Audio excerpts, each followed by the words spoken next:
Okay, so sampling in research.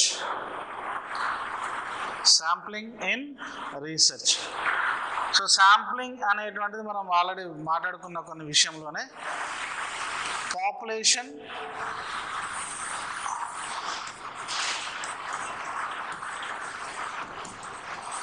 దీంట్లోంచి కొంతమందిని అలా తీసుకుంటే అది ఇక్కడికి వచ్చేటువంటి శాంపుల్. సో ఈ ఎంటైర్ శాంపుల్ ఈ పాపులేషన్ అంతటిని రిప్రజెంట్ చేస్తుంది.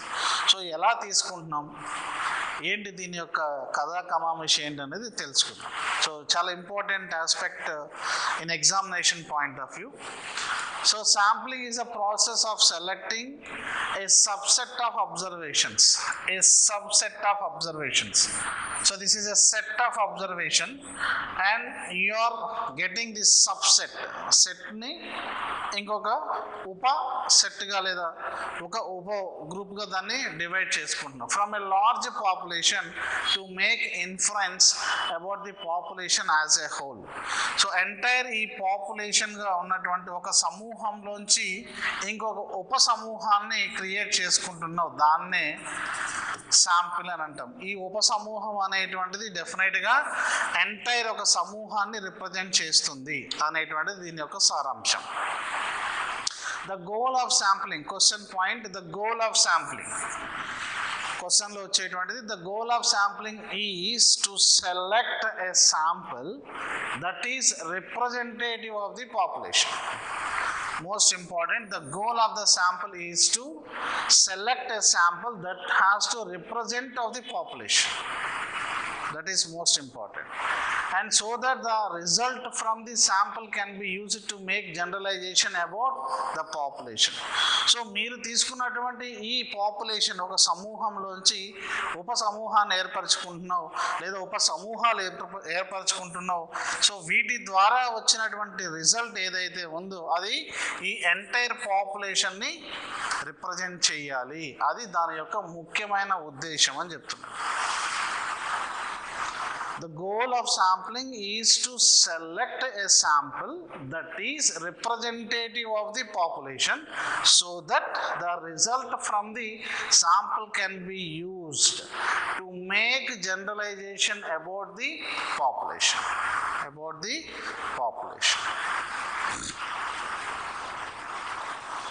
Clear? Sample and population.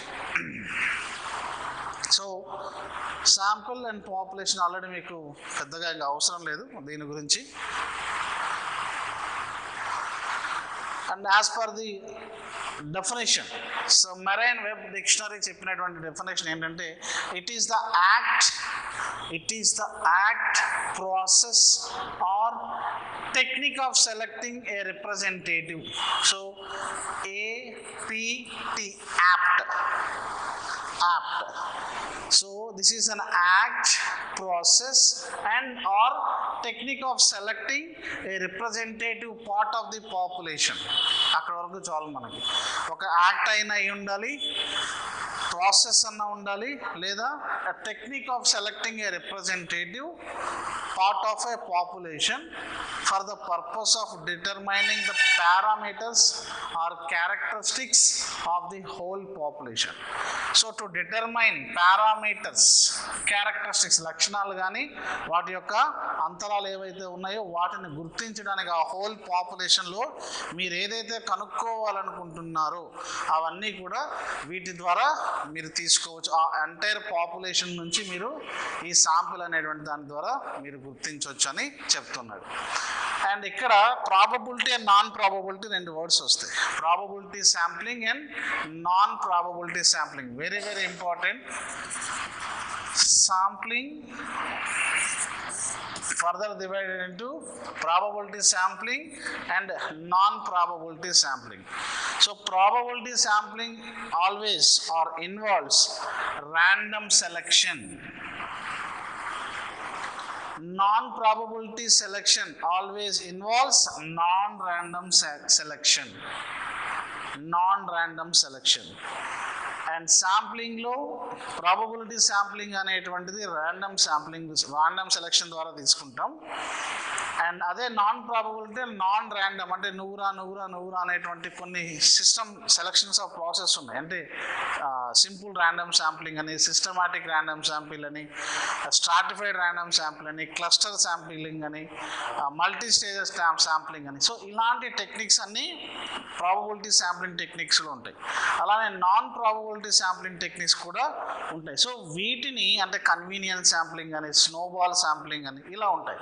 So ఈ శాంప్లింగ్ అనేటువంటివి ఒక్కొక్క దానికి సెలక్షన్ ప్రొసీజర్ను బేస్ చేసుకొని ఇది నాన్ ర్యాండమ్ శాంప్లింగ్ లేదంటే నాన్ ప్రాబబిలిటీ శాంప్లింగ్ లేదా ప్రాబబిలిటీ శాంప్లింగ్ అని అంటాం. సెలక్షన్ ప్రాసెస్, ఈ సెలక్షన్ ఎలా ఉండాలి, ర్యాండమ్గా ఉందా నాన్ ర్యాండమ్గా ఉందా అనేటువంటి, అంటే ఒక పద్ధతి ప్రకారం లేదా ఏదో ఒక పద్ధతి ప్రకారం లేకుండా సెలక్షన్ జరిగేటువంటి ఒక ప్రక్రియ. So based on convenience or ఇక్కడ పైన ప్రాబబిలిటీ శాంప్లింగ్ ఎలా ఉంటుందంటే allowing you to make strong statistical inferences. So probability sampling అనేటువంటిది స్టాటిస్టికల్ ఇన్ఫరెన్సెస్ని హోల్ గ్రూప్ మీద ఇవ్వడానికి అవకాశం కల్పిస్తుంది ప్రాబబిలిటీ శాంప్లింగ్ అనేటువంటిది. వేరస్ నాన్ ప్రాబబిలిటీ శాంప్లింగ్ అనేటువంటిది sampling involves non random selection based on convenience or other criteria, allowing you to easily collect data. మీరు ఈజీగా కలెక్ట్ డేటా చేస్తున్నారు, బట్ స్ట్రాంగ్ స్టాటిస్టికల్ ఇన్ఫరెన్సెస్ ఇక్కడ ఉండవు. అది ప్రాబబిలిటీ శాంప్లింగ్ టెక్నిక్కి non probability sampling టెక్నిక్కి ఉన్నటువంటి మేజర్ డిఫరెన్స్. బాగా గుర్తుపెట్టుకోండి, probability and non probability selecting process అనేటువంటిది దేన్ని బేస్ చేసుకొని ఉంటుందంటే సెలక్షన్. సో ఏంటిది, ఏం సెలెక్ట్ చేస్తుందంటే random and non random selection procedures ఇక్కడ ఉంటుంది. Classification of sampling techniques, probability and non probability. ఇక్కడ ఆల్రెడీ మనం ర్యాండమ్ వే నాన్ ర్యాండమ్ వే అన్నాం. ఇంకొక ఇంపార్టెంట్ పాయింట్ ఏంటంటే so it should not be zero. Non zero ఈ శాంప్లింగ్ అంటే ప్రాబబిలిటీ శాంప్లింగ్ టెక్నిక్ అనేటువంటి this ensure that each number of the population has a non and non zero. Something may happen, ఇక్కడ ఏదో ఒకటి జరగవచ్చు, any number ఇక్కడ రావచ్చు అనేటువంటిది ఒక పాజిటివ్ ఆర్ నెగిటివ్ ఏదైనా రావచ్చు, బట్ ఎప్పుడు కూడా జీరో మాత్రం అవ్వదు. మీరు తీసుకున్నటువంటి శాంపుల్ ఎప్పటికీ జీరో అవ్వదు. వేరాస్ నాన్ ప్రాబబిలిటీ శాంప్లింగ్ అనేటువంటిది ఇన్వాల్వ్స్ నాన్ ర్యాండమ్ వే అన్నావు, and this means that the sample not selected based on the likelihood. So దాని యొక్క ఆ క్యారెక్టరిస్టిక్స్ ఆధారంగా మనం చేసేటువంటి పరిస్థితి ఇక్కడ ఉండదు. This can lead to bias and unrepresentative of the population. So ఎప్పుడైతే బయాస్ వచ్చిందో ఆటోమేటిక్గా రిప్రజెంటేటివ్నెస్ అనేటువంటిది ఆ డేటాకి తగ్గిపోతుంది. అందుకనే దీన్ని నాన్ ర్యాండమ్ వే అని అంటూ ఉంటారు. ఏది విధి లేని పరిస్థితుల్లో ఉన్నప్పుడు ఇలాంటి నాన్ ప్రాబబిలిటీ శాంప్లింగ్ టెక్నిక్స్ వాడతారు. Most of the times 99% statistical inferences ఉన్నటువంటి ప్రతి ఏరియాలో కూడా ఈ ప్రాబబిలిటీ ఆఫ్ శాంప్లింగ్ తీసుకుంటారు. Likelihood of it being chosen, మనం తీసుకునేటువంటి కారకాలు ఏవైతే ఉన్నాయో వాటిలోంచి ఆ క్యారెక్టరిస్టిక్స్ని బేస్ చేసుకొని మనం విడదీసేటువంటి ప్రక్రియ ప్రాబబిలిటీ అండ్ నాన్ ప్రాబబిలిటీలో. అంటే ప్రాబబిలిటీలో ఆ వాల్యూ అనేటువంటిది ఎప్పుడు జీరో అవ్వదు. And next, so very important direct question. ఇక్కడ ఇంతసేపు మనం ఇంట్రడక్షన్ గురించి మాట్లాడాం.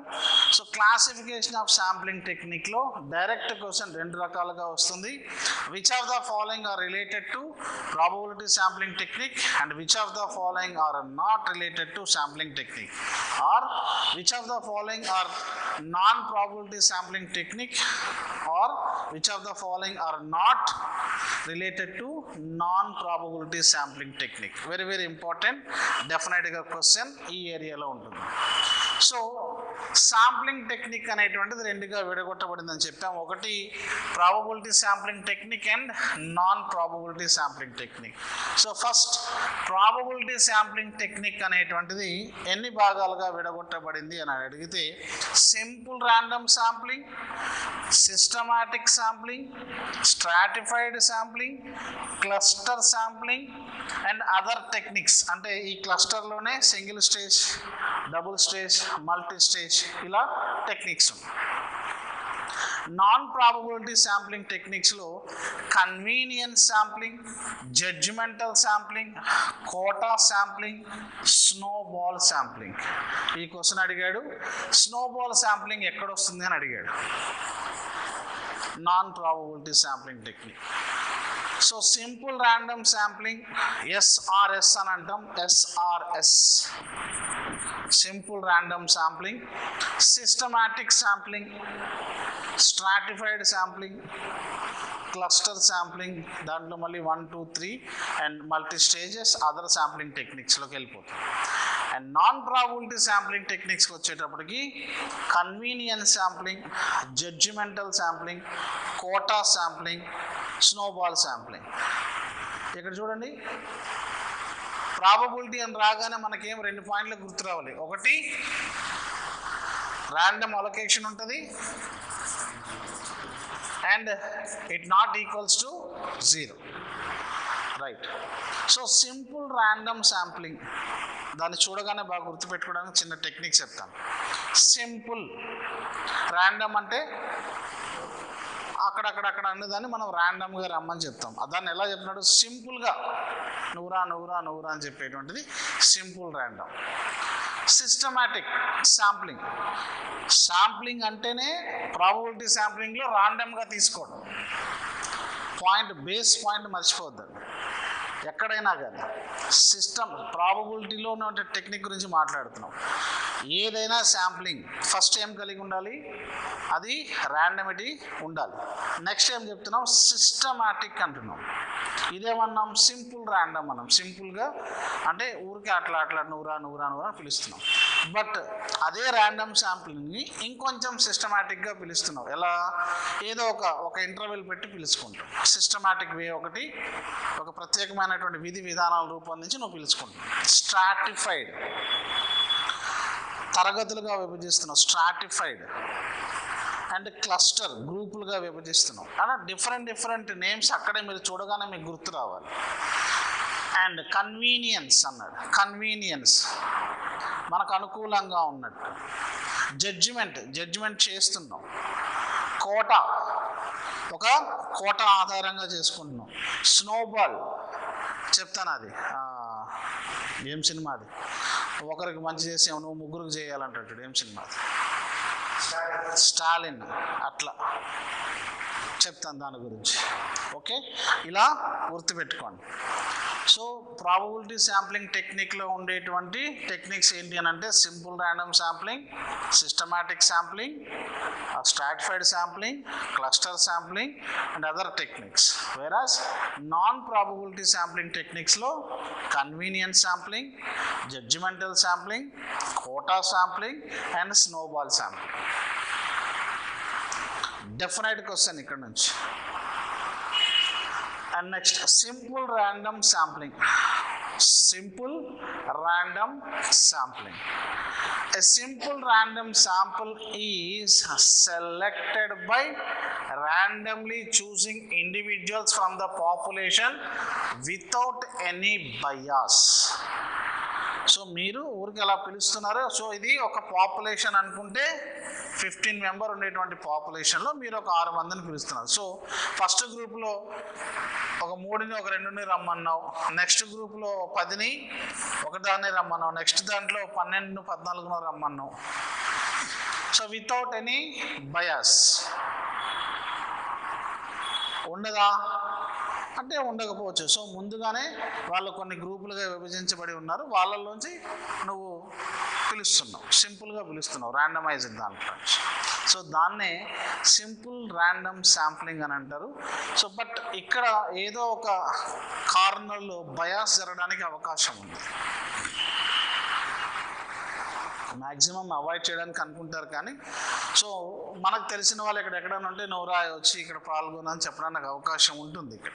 సో సింపుల్గా మనం పిలుస్తున్నాం కాబట్టి, అదే ఒక చీటీ ఎత్తి వాళ్ళకి మాత్రమే రావాలన్నాం అనుకోండి, so it is not with in your hands. LADS అనేటువంటిది ఎత్తినాం, ఏదో ఒక క్రమమైన పద్ధతి పెట్టాం. సో అలాంటివన్నీ కూడా ఇలాంటివన్నీ బయాస్లోకి ఉంటాయి. ఒకవేళ ఇదే గ్రూప్లోంచి మనకి ఎవరు వస్తున్నారో తెలియనప్పుడు చిట్టీలు వేసి లేదా లాట్స్ వేసి వారిని పిక్ చేసామనుకోండి, అది వేరే పద్ధతి ఉంటుంది. బట్ వేరస్ సింపుల్ ర్యాండమ్ శాంప్లింగ్ అనేటువంటి టెక్నిక్ చాలా ఉన్నటువంటి గ్రూప్లోంచి ఆ పాపులేషన్లోంచి వితౌట్ ఎనీ బయాస్ ఆ శాంపుల్ని మనం సెలెక్ట్ చేసుకోవడమే simple random sampling. Very easy. Systematic. A sample is selected by choosing individuals at regular intervals from list of population. See, regular intervals. At regular intervals. ఇక్కడ చూడండి, this is entire population. So regular intervals, every third person. Command ఏమి ఇస్తాము? From the right number in 3 చెప్తామా? So third interval అని మనం కావాలనుకున్నప్పుడు, every third person మనకు కావాలనుకున్నప్పుడు from the right number in 3 అని చెప్తాం. So 1 2 3 1 2 3 1 2 3. So all 3 1 step forward. So అంటే ఈ 3 రెగ్యులర్ ఇంటర్వెల్ అనేటువంటిది ఒక ప్రాసెస్ ఉంది. సో ఇక్కడ ఒక 3వ నెంబర్ వచ్చింది, లేదా 6వ నెంబర్ వచ్చింది, లేదా 9వ నెంబర్ వచ్చింది, ఇలా తీసుకుంటూ వెళ్తాం. సో ఏ నెంబర్ అయితే మనం కావాలనుకుంటున్నాము, సో అక్కడ నుంచి మనకు కావాల్సినటువంటి ఏరియా నుంచి ఒక రెగ్యులర్ ఇంటర్వెల్, ఒక సిస్టమాటిక్ ప్రొసీజర్ని ఎక్కడో దగ్గర మీరు ఫాలో అవుతున్నారు. అలాంటి సందర్భాన్ని సిస్టమాటిక్ శాంప్లింగ్ అని అంటాడు. ఏమన్నాడు? Systematic sampling. సో ఇక్కడ చూడండి, సింపుల్ ర్యాండమ్ శాంప్లింగ్లో ఓన్లీ ర్యాండమ్లీ చూసింగ్ అని అంటాడు. ఎస్ఆర్ఎస్లో randomly choosing. Whereas systematic sampling లో regular intervals. ఇవి క్వశ్చన్స్ అక్కడ రావడానికి మ్యాచ్ ద ఫాలోయింగ్ అడగడానికి అవకాశం ఉంటుంది. So regular intervals from list of the population. బాగా గుర్తుపెట్టుకోండి, పాపులేషన్లోంచే మీరు శాంపిల్ని సెలెక్ట్ చేస్తున్నారు, అందుకని దీన్ని శాంప్లింగ్ అని అంటున్నాడు. సో ఎప్పుడు పాపులేషన్లోంచే మీరు శాంపిల్ని సెలెక్ట్ చేయాలి.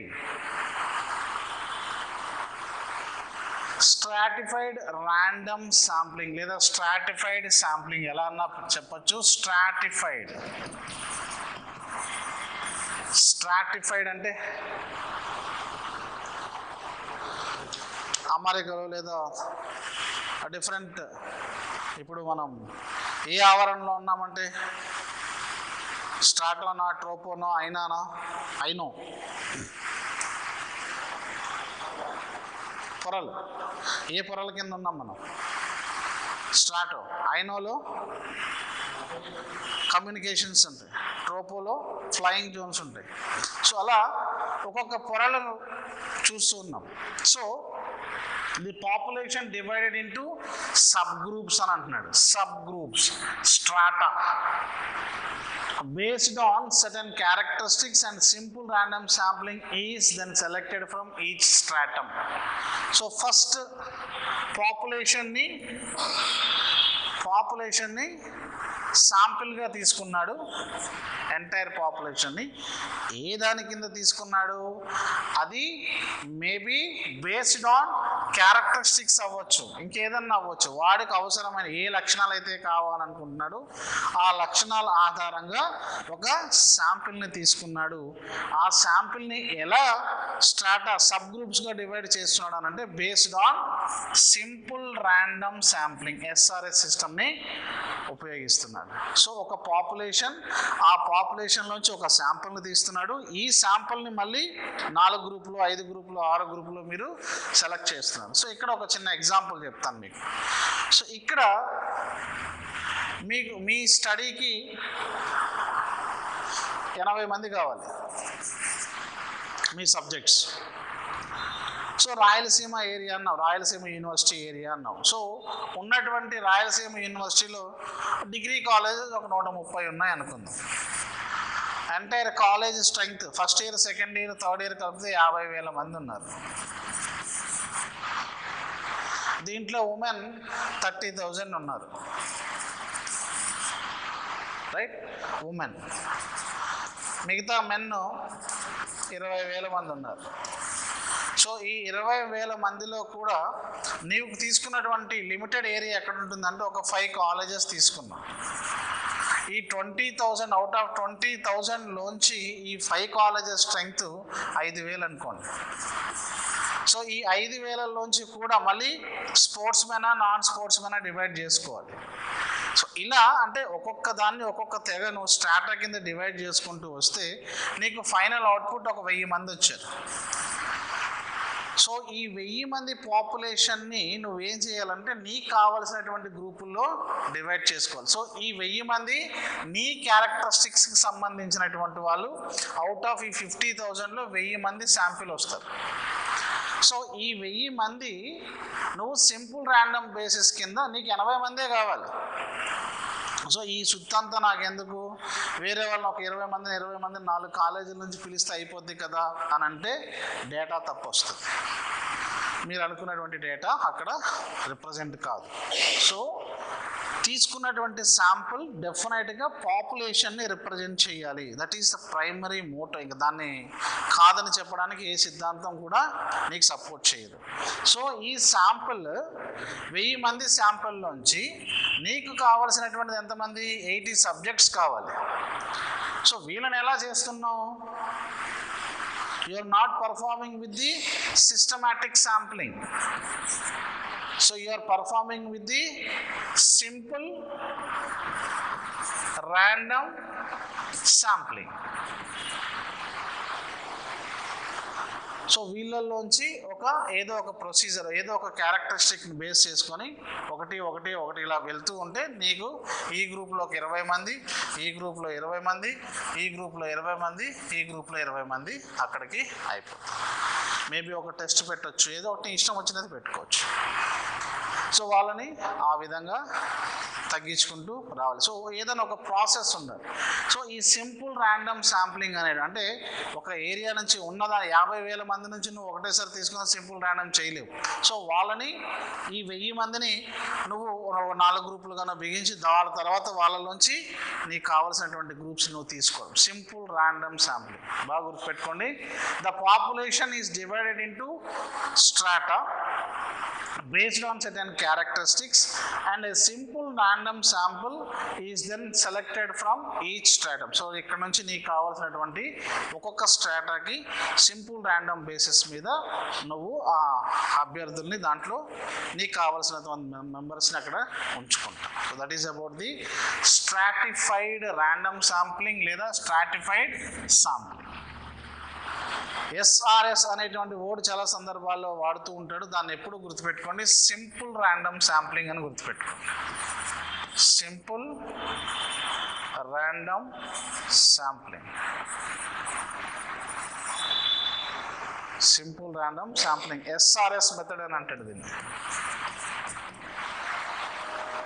అదే స్ట్రాటిఫైడ్ ర్యాండమ్ శాంప్లింగ్ అని చెప్పాడు. ఎప్పుడు స్ట్రాటిఫైడ్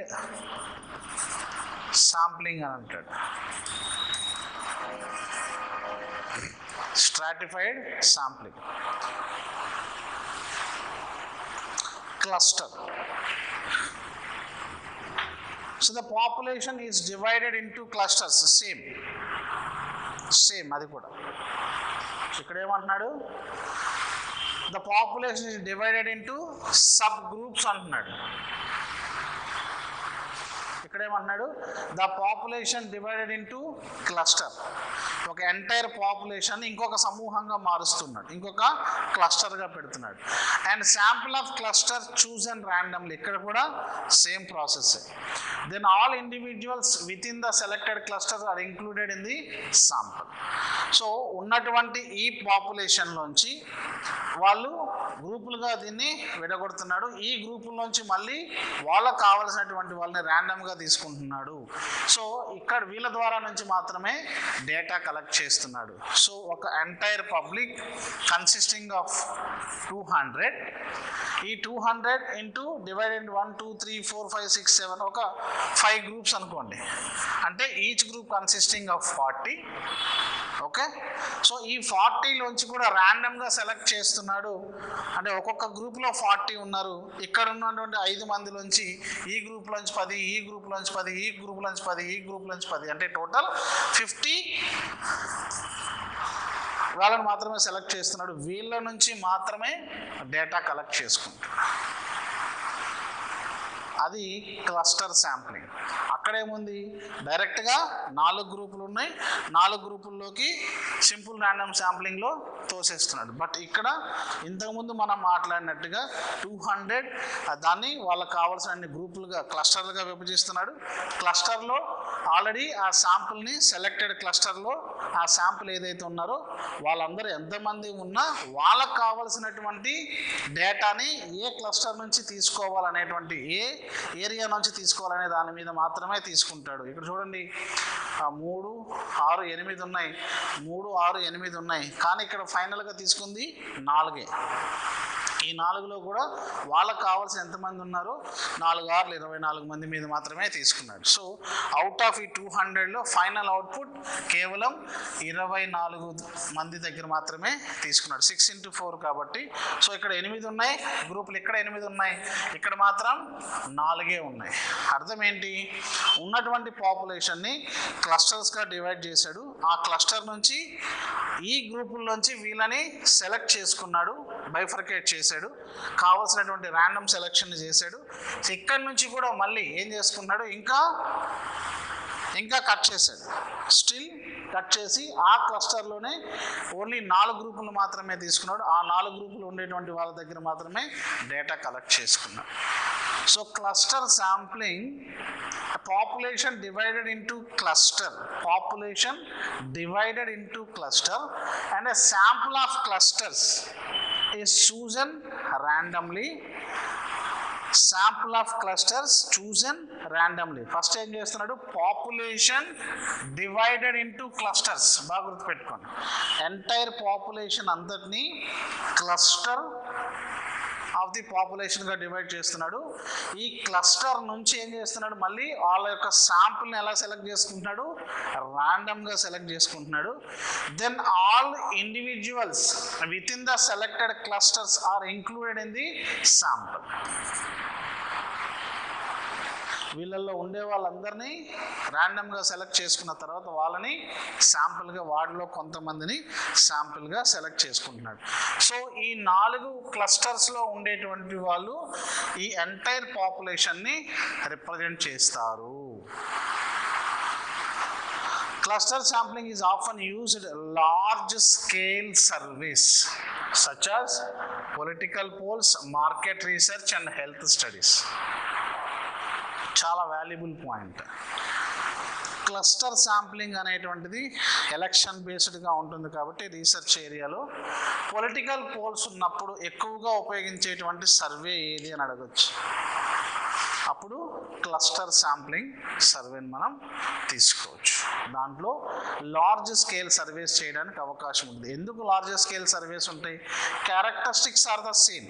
అదే అది మేల్ అయినా ఫీమేల్ అయినా ఎవరైనా వాళ్ళ యొక్క క్యారెక్టరిస్టిక్స్ ఇంచుమించుగా ఓటు వేయడానికి అర్హత ఉండే వాళ్ళందరినీ వాళ్ళు చూస్తారు. అంటే అది విద్యార్థులు ఉన్నారా, వాళ్ళ యొక్క క్యారెక్టరిస్టిక్స్ని డివైడ్ చేస్తారు.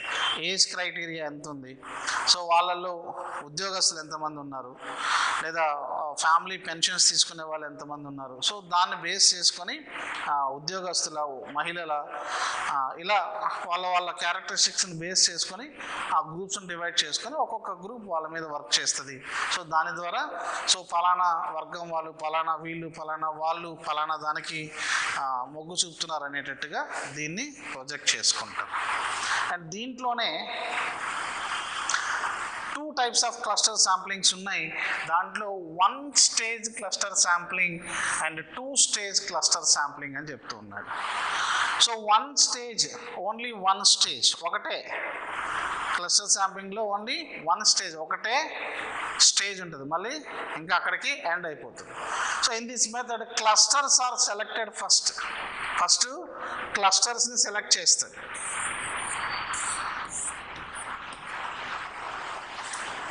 And then all individuals within the selected clusters are included in the sample. So దాంట్లో ఆల్రెడీ ఉన్నటువంటి వాళ్ళని అక్కడికి వదిలేస్తాడు. సో అక్కడ ఎవరైతే ఉన్నారో వాడు ఎక్స్ ఉన్నాడా, వై ఉన్నాడా, ఏ ఉన్నాడా, బి ఉన్నాడా వానికి సంబంధం లేదు. ఫస్ట్ ఏం చేస్తాడు, in this method clusters are selected and then all individuals within the selected clusters are included in the sample. దాంట్లో ఎవరైతే ఉంటారో వాళ్ళని ఆ శాంపుల్లో అలానే పెట్టేస్తాడు. వేరేజ్ 2 stage క్లస్టర్ శాంప్లింగ్ అని అంటాడు. ఇంతవరకు మనం మాట్లాడినటువంటి ఆ రెండు కూడా స్ట్రాటిఫైడ్ అండ్ క్లస్టర్ శాంప్లింగ్ ప్రాసెసెస్లో మనం మాట్లాడినవన్నీ 2 stage క్లస్టర్ శాంప్లింగ్. దానికి మించి కూడా ఇంకా చేయొచ్చు. ఇన్ దిస్ మెథడ్ క్లస్టర్స్, ఇక్కడ కూడా క్లస్టర్ సెలెక్టెడ్ చేస్తారు and then sample of individual is selected from within the selected cluster. So ఈ ఉన్నటువంటి దీనిలోంచి మళ్ళీ ఇంకొక శాంపుల్ని సెలెక్ట్ చేసుకుంటాడు. ఆల్రెడీ ఫస్ట్ స్టేజ్ శాంపుల్కి ఎక్స్టెన్షన్ అనమాట అది. అక్కడ ఏం చేశాడు, ఆల్రెడీ ఏ గ్రూప్లో ఉండేవాడు ఆ గ్రూప్లోనే ఉంటాడు. ఇక మీరు స్ప్లిట్ ఆఫ్ మెథడ్ చేస్తున్నారు, స్ప్లిట్ ఆఫ్ మెథడ్ చేస్తారు. ఆడ్ అండ్ ఈవెన్ నెంబర్స్ రెండింటిని వేరు చేసి ఆల్రెడీ ఉన్న వాటిని మీరు ఆడ్ అండ్ ఈవెన్గా చేస్తున్నారు. దాన్ని మళ్ళీ ఇంకోసారి చేస్తున్నాం అనుకో, మళ్ళీ స్ప్లిట్ చేస్తున్నాం అనుకో, అది 2 stage శాంప్లింగ్ అని అంటారు. Step 1, split a population into clusters, then randomly select some of the clusters. So ఉన్నటువంటి వాడిని ఏదో క్లస్టర్ నువ్వు సెలెక్ట్ చేసుకో. ఇక్కడ చూడండి, cluster 1, cluster 2, cluster 3, cluster 4, cluster 5. So ఉన్నటువంటి వీళ్ళని ర్యాండమ్గా సెలెక్ట్ చేసుకుంటూ పోతాం. ఫస్ట్ క్లస్టర్ని సెలెక్ట్ చేస్తున్నావు, దీంట్లోంచి మళ్ళీ అగైన్ ఆ శాంపుల్ని సెలెక్ట్ చేసుకుంటూ వెళ్తున్నావు. So second, within each chosen cluster randomly select some of the members to be included in the survey. అది సెకండ్ స్టేజ్. ఇక్కడ ఏం చేస్తున్నావు, డైరెక్ట్గా క్లస్టర్ని డివైడ్ చేస్తున్నావు, ఉన్న వాళ్ళనే 4 గ్రూపులుగా డివైడ్ చేసేస్తున్నావు. బట్ ఇక్కడ నువ్వు 4 గ్రూపులుగా డివైడ్ చేసిన దానిలలో నీకు సర్వేకి ఎంతమంది ఉపయోగపడతారో మళ్ళీ సెకండ్ ఫిల్టరైజేషన్ చేస్తున్నావు. దాన్ని సెకండ్ స్టేజ్ క్లస్టర్ శాంప్లింగ్ అని అంటాడు, లేదా 2 stage క్లస్టర్ శాంప్లింగ్ అని అంటాడు. విత్ ఇన్ ద చూజన్ క్లస్టర్లోంచి మళ్ళీ నువ్వు వేరే పాపులేషన్, వేరే శాంపుల్ని క్రియేట్ చేసుకున్నావు. విత్ ఇన్ ద చూజన్ క్లస్టర్లో నుంచి వేరే శాంపుల్ నువ్వు క్రియేట్ చేస్తే extension of single stage or 1 stage cluster శాంపులే 2 stage క్లస్టర్ శాంప్లింగ్గా మనం చెప్పొచ్చు. Any doubt? And multi stage, different stages ఉంటాయి. Multi stage cluster sampling is a method of sampling that involves multiple stages of sampling. It combination of cluster sampling and systematic sampling రెండూ ఉంటాయి. So most of the questions ఈ ఏరియాలో రావడానికి అవకాశం ఉంటుంది. Cluster sampling and systematic sampling రెండు దీంట్లో ఉంటాయి. ప్రీవియస్ దాంట్లో you are selecting randomly. Please make note, you are selecting randomly, simple random sampling. But whereas in multi sampling you are working on systematic sampling. What is meant by the systematic sampling? It is a regular intervals. So the combination of cluster, what is meant by the cluster? Subgroups. So entire population, you are making them into a cluster. In that cluster, you are selecting a sample in a systematic manner with the help of regular interval. So cluster 1, cluster 2, cluster 3, each cluster the one number should go or accommodate in entire clusters. Next number 2s, next number 3s, next number 4. Maybe one may be allocated to first group, number 2 will allocated into second group, number 3 will allocated into third group. Nee ishtam, anything is regular interval. Number 4 is next one, all ones in one group, all twos in second group, all threes in third group. You can create some systematic manner to allocate them into a such cluster. So that is the multi stage. ఒకటి కాదు, ఎక్కువ స్టేజ్లు ఉంటాయి. First స్టేజ్లో ఏం చెప్తాం, just గ్రూపులు divide చేసేయండి, క్లస్టర్లో divide చేయండి, దాన్నే సింగిల్ స్టేజ్ అన్నాం. సెకండ్ స్టేజ్లో ఏం చెప్తున్నాం, క్లస్టర్లుగా మీరు డివైడ్ చేసినా మీరు మళ్ళీ ఆ గ్రూప్లో ఉన్నటువంటి వాళ్ళని వేరే పద్ధతి ద్వారా ఒక ర్యాండమ్ శాంప్లింగ్ ద్వారా మళ్ళీ శాంపుల్గా వాటిని చేయండి అని అడుగుతున్నాం. బట్ ఇక్కడ ఏమంటున్నాడు, already combination of cluster sampling ఉన్నటువంటి వాళ్ళని క్లస్టర్గా చేస్తూ వాళ్ళని సిస్టమాటిక్ ప్రొసీజర్లో ఆ క్లస్టర్లోకి చేర్చండి అని అంటున్నాడు. సో ఇది మల్టీ స్టేజ్ శాంప్లింగ్ అని అంటున్నాడు. And this method population is first divided into groups or clusters, and then sample of this cluster is selected. So after that, the sample of element is selected from each selected cluster. So first గ్రూప్స్గా divide చేయమంటున్నాడు, దాంట్లో ఉన్నటువంటి group members ఉంటారు, ఆ గ్రూప్లోంచి మళ్ళీ నువ్వు తీసుకోవాలి. So ఈ ప్రాసెస్, పంపించే ప్రాసెస్ ఎలా ఉంటుంది, ఈ పంపించే ప్రాసెస్ సిస్టమాటిక్ వేలో ఉండాలి. And next one, non-probability sampling techniques. Non-probability sampling techniques.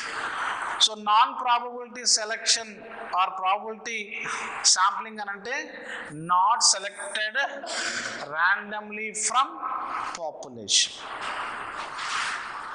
and it leads to some sort of bias while you are selecting sample. So non probability, సంభావ్యత లేని శాంప్లింగ్ టెక్నిక్స్ అని అంటాం. So non probability sampling method is a sampling where individuals are not selected randomly from a population. And what are the techniques we are having in non-probability sampling technique? Means the first one is convenience sampling technique, judgmental sampling technique, quota sampling technique, snowball sampling technique. Snowball question అడిగాడు. Convenience, judgmental, quota, snowball sampling. So convenience, judgmental, quota and snowball, right? So non-probability sampling techniques లో convenience, judgemental, snowball and quota sampling. Simple, ఒకటే దాంట్లోనే కొట్టేయచ్చు. But ఒకదాని గురించి ఒకటి, instead of they are chosen based on some other criterion such as their availability, willingness to participate or some other characteristic that the researcher feels it is relevant.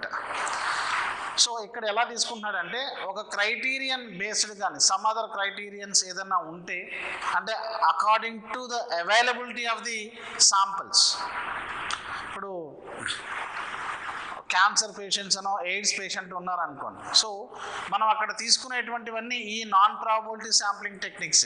ఎందుకని, because you won't get to allocate them in a random manner. ఒక క్రమమైన పద్ధతిలో మనం allocate చేయడానికి ఉండదు. నీకు 100 మంది కావాలి, 100 మంది దొరకరు, ఒకరో ఇద్దరో దొరుకుతారు. 100 మంది క్యాన్సర్ పేషెంట్లు ఉన్నా అందరూ నీ రీసెర్చ్కి ఒప్పుకోవాలనే రూల్ ఏం లేదు. సో ఉన్నటువంటి వాళ్ళతోనే నీకు కావాల్సినటువంటి డేటాను నువ్వు ప్రొడ్యూస్ చేసుకో. అలాంటి వాళ్ళ కోసం ఇలాంటి నాన్ ప్రాబబిలిటీ శాంప్లింగ్ టెక్నిక్స్ అనేటువంటి ఉపయోగిస్తూ ఉంటాం. సో ఇక్కడ ఏంటంటే, instead they are chosen based on some other criterion such as their availability, వాళ్ళ యొక్క అవైలబిలిటీని బేస్ చేసుకొని, వాళ్ళ యొక్క అంగీకారాన్ని బేస్ చేసుకొని పార్టిసిపేట్ చేయడానికి వాళ్ళ యొక్క అంగీకారం ఉండాలి, వాళ్ళ యొక్క లభ్యతని కలిగి ఉండాలి.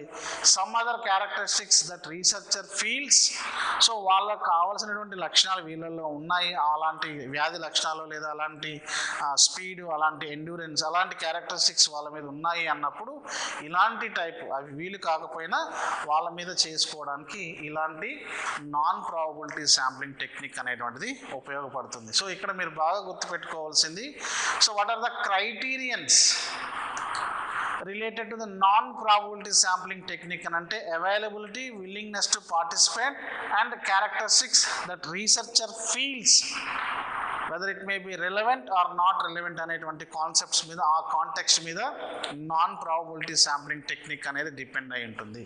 సో దాంట్లో ముందుగా కన్వీనియన్స్ శాంప్లింగ్. ఏంటి convenience sampling?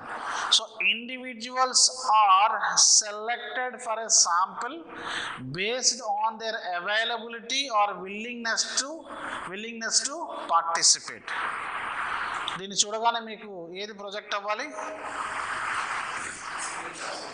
Yeah, exactly simple random sampling project అవ్వాలి. సో ఇండివిజువల్స్ యొక్క అవైలబిలిటీ మరియు వాళ్ళ యొక్క విల్లింగ్నెస్ని ఆధారంగా ఈ పాపులేషన్లోంచి ఒక కన్వీనియన్స్ శాంప్లింగ్ని డైరెక్ట్గా ఈ గ్రూప్ని తీసుకెళ్ళి ఇక్కడ పెట్టేసుకోవచ్చు.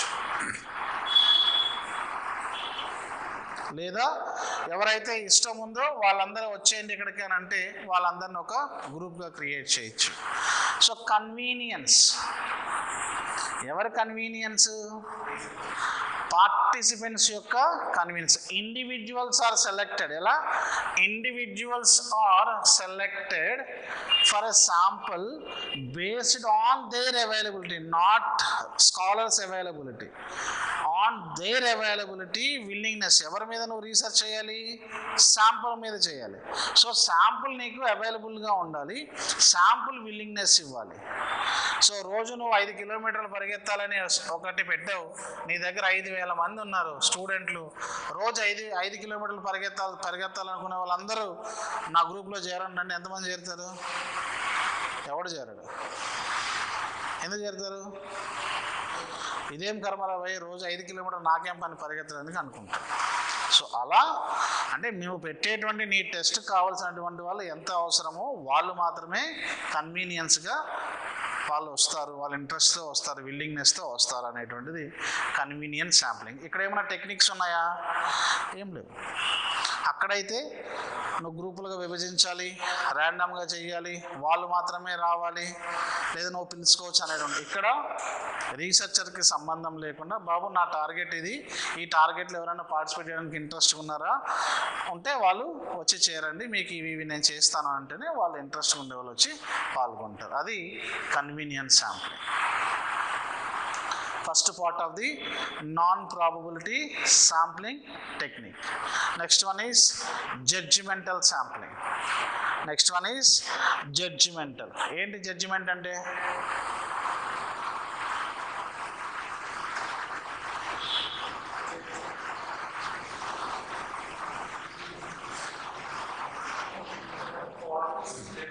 ఎస్, మనకు కావాల్సినటువంటి క్వాలిటీస్ ఉండేవాడిని పిక్ చేసుకోవడం. A researcher selects individuals for a sample based on their own judgment or personal bias. మనకు కావాల్సినటువంటి క్యారెక్టరిస్టిక్స్ కలిగినటువంటి వ్యక్తిని మీరు పిక్ చేసుకోండి.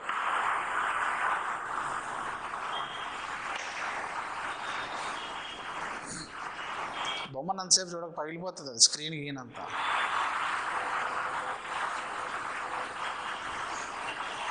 Researcher selects individuals for a sample based on their own judgment or personal bias. So అది నీ personal bias అవ్వచ్చు, లేదా ఓన్ జడ్జిమెంట్ అవ్వచ్చు, లేదా అతని నువ్వు పిక్ చేసేటువంటి విధానాన్ని జడ్జిమెంటల్ శాంప్లింగ్ లేదా జడ్జిమెంట్ శాంప్లింగ్ అని అంటారు. సో ఇన్ జనరల్గా ఏంటంటే ఆ పర్సనాలిటీ చూడగానే వీడు వెయిట్ లిఫ్టింగ్ సరిపోతాడు, వీడు వాలీబాల్ సరిపోతాడు, వీళ్ళు బాస్కెట్బాల్ సరిపోతారు. You will judge. So according to your judgement, you will judge. So వీళ్ళు దానికి సరిపోవడం అనేది తర్వాత. But you can assess some individual may suitable for that particular activity అనేది ఉంది. ఏ క్యారెక్టరిస్టిక్ మీరు చెప్తారు? వాలీబాల్ మనం ఆడించాలనుకున్నాం, వాడు 3 అడుగులు ఉంటే ఆడిస్తారా? మినిమం 6 అబవ్ ఉంటే, so maybe he suitable for 8th class 9th class స్టాండర్డ్లోనే 6 feet ఉన్నాడు అంటే డెఫినెట్గా మంచి పెద్ద ప్లేయర్ అవుతాడు, మంచి అకాడమీస్లో పడితే. So we will refer them. అలా డిఫరెంట్ పోస్టర్స్ ఉండేవాళ్ళు, వాళ్ళకి కావాల్సినటువంటి రంగాల్లో వాళ్ళు ఉంటే డెఫినెట్గా ఆ ఏరియాలో మనం పిక్ చేసుకోవడానికి అవుతుంది. సో అది judgemental or judgement. quota sampling. So quota sampling, a researcher sets a specific number of proportion of individuals to be included in a sample for each subgroup within population. So ఉన్నటువంటి populations లో నుంచి sub groups ని create చేస్తూ నీకు కావలసినటువంటి వాళ్ళని, అంటే ఇక్కడ ఒక 100 మెంబర్స్ ఉన్నారు, ఈ 100 మెంబర్స్లో ఒక కోటా ప్రాసెస్లో నీకు కావలసినటువంటి వాళ్ళని ఇక్కడ ఫిల్ చేయటం. Quota sampling is nothing but మీ రిక్రూట్మెంట్ ఇప్పుడు చెప్పొచ్చు. నీకు ఇస్తున్నటువంటి రూల్ ఆఫ్ రిజర్వేషన్స్ని పాటిస్తూ ఆ శాంప్లింగ్ని మనం ఇక్కడ తీసుకుంటున్నాం. So researcher sets a specific number or proportion of individuals to be included in a sample for each subgroup within population. So బాగా గుర్తుపెట్టుకోండి, స్పెసిఫిక్ నెంబర్ మనం ఒక 42, అప్లికేషన్స్ ఒక 400, ఏదో ఒక 500 నుంచి 42. ఏంటి? Rule of reservation. ఏం చెప్పు అంతే. So individuals to be included in a sample for each subgroup within a population. ఉన్నటువంటి పాపులేషన్లో నుంచి ఆ సబ్ గ్రూప్ని మీరు ఇవ్వాలి with the help of this quota. అంటే మేల్ 200 మెంబర్స్ ఉన్నారు, కానీ నీ గ్రూప్కి మేల్ 50 మంది కావాలి, ఫీమేల్ 50 మంది కావాలి. So you are allocating in a quota, you are playing in a quota system. So లేదా ఒక 50 మెంబర్స్ ఉన్నారు, వాళ్ళలో 33.3 రిజర్వేషన్ అమ్మాయిలకి ఇవ్వాలి, కాబట్టి ఈ రిజర్వేషన్ ఇక్కడ నువ్వు పాటిస్తున్నావు. Maybe you are working on that particular population criteria. And snowball sampling, individuals are selected for a sample based on a referral from other individual who are already in the sample. So individuals are selected for a sample based on a referral system. ఇది అడిగాడు question. Based on referral system. Doctor నువ్వు నడువు నొప్పి ఉందని పోయినావు, ఎవరి దగ్గరికి పోతాం? గ్యాస్ట్రెంట్రాలజిస్ట్ దగ్గర పోతారా? నడువు నొప్పి వస్తే ఆర్థోపెడిక్ దగ్గర పోతాం. సో ఆర్థోపెడిక్ వెళ్ళావు, నీకు ఒక స్కాన్ రాశాడు, లేదంటే ఒక ఎక్స్రే రాశారు. అక్కడ పోతేనే వాళ్ళు అడిగేది ఏంది? స్కాన్ దగ్గర పోతేనే స్లిప్ చూడగానే ఏ డాక్టర్ రిఫర్ చేశాడో అని అడుగుతాడు. ఏమడుగుతాడు? ఏ డాక్టర్ రిఫర్ చేశారో అని అడుగుతాడు. దాని వెనక ఏముందో అది దైవానికి తెలుసు. సో రిఫరల్ సిస్టమ్ అనేటువంటిది ఏంటి అని అంటే, ఒక బాస్ ఉంటాడు, బాస్కి తెలిసినోడు ఒకడు ఉంటాడు, లేదా 2 ఉంటారు, లేదా 3 ఉంటారు. ఇక్కడ ఏం చేస్తాడంటే, ఆ బాస్కి తెలిసినోడు నీకు తెలిసిన వాళ్ళకి 2 పట్టుకురారా అంటాడు. వీళ్ళిద్దరితో ఇంటర్వ్యూ చేస్తాడు, మళ్ళీ వీనికి తెలిసిన వాళ్ళకి 2 పట్టుకురా అంటాడు. ఇలా చైన్ సిస్టమ్ డెవలప్ అవుతుంది. సో ఇట్స్ అందుకనే referral from other individuals who are already in the sample. సో శాంపుల్లో ఒక బాస్కి తెలిసినవాడు ఒకడు, వానికి తెలిసిన వాళ్ళిద్దరిలో మళ్ళీ ఒక్కొక్కరికి ఇద్దరిని తీసుకురమ్మంటాడు, వీడి నుంచి ఇద్దరిని తీసుకురమ్మంటాడు. ఇలా సిస్టమ్ డెవలప్ అవుతుంది. దాన్నే స్నో బాల్ శాంప్లింగ్ అని అంటాడు. దేన్ని బేస్ చేసుకొని ఉంటుందనంటే రిఫరల్ సిస్టమ్ని బేస్ చేసుకొని ఉంటుంది. రిఫరల్ సిస్టమ్ని బేస్ చేసుకొని ఉంటుంది. Okay,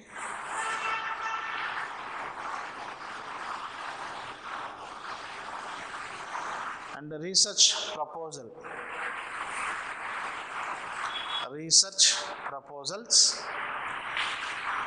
research report. ప్రపోజల్ లేదా ఇది థీసిస్కే చెప్పుకోవచ్చు. రీసెర్చ్ ప్రపోజల్ అనే దానికంటే కూడా రీసెర్చ్ థీసిస్గానే చెప్పుకోవచ్చు.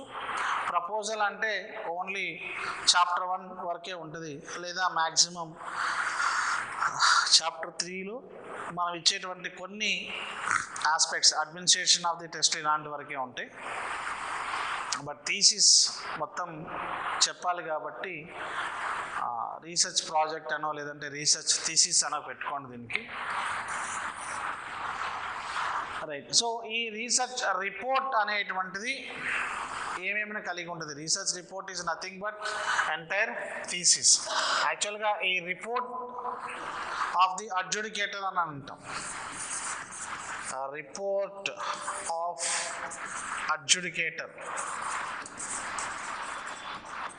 అంటే మీ యొక్క ఎంటైర్ థీసిస్ అయిపోయిన తర్వాత దాన్ని ఒక ఎక్స్పర్ట్కి పంపించేదాన్ని అడ్జుడికేషన్ అంటారు. ఒక ఎక్స్పర్ట్కి పంపిస్తారు.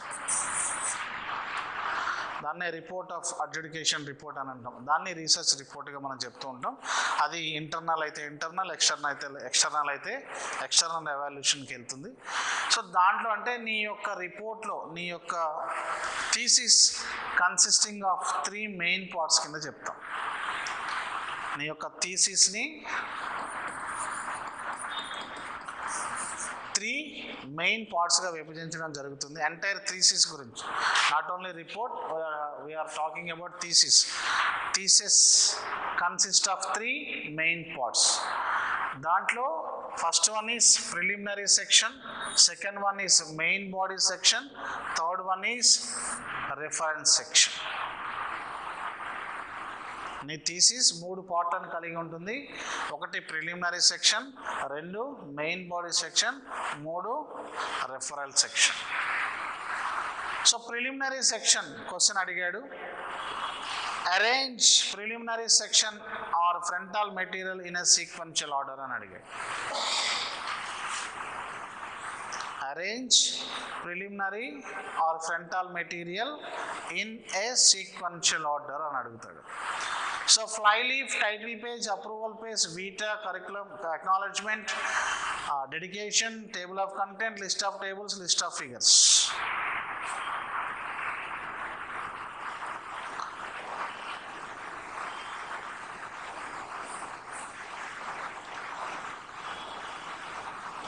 Which pages doesn't have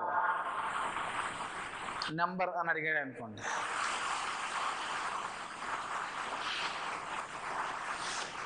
number ఉండదు కొన్ని పేజీలకి, ఏ పేజీలకి నెంబర్ ఉండదు.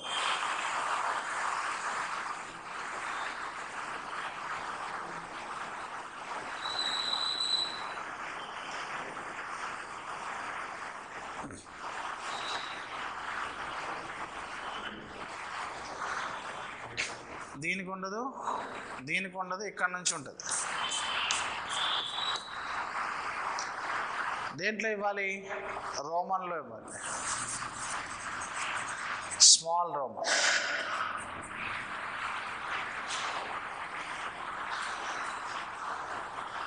సో ఫ్లైలీఫ్కి టైటిల్ పేజ్కి ఉండదు.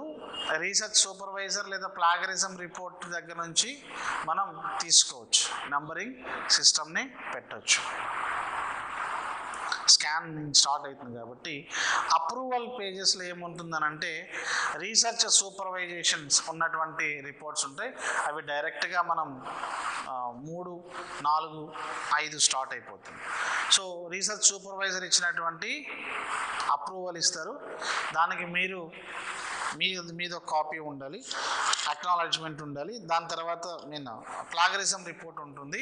ఈ ప్లాగరిజం రిపోర్ట్ ఎవరు ఇస్తారు? ఎవరు ఇస్తారు? యూనివర్సిటీలో ఎవరు ఇస్తారు? ఎగ్జామినేషన్ బ్రాంచ్కి ఎవరు ఇస్తారు? ఏ కంపెనీ? లైబ్రరీని ఇస్తాడు. ఎవరిస్తారు? లైబ్రరీని ఇస్తాడు. ఎప్పుడైనా పోయింటేగా తెలిసిండేది.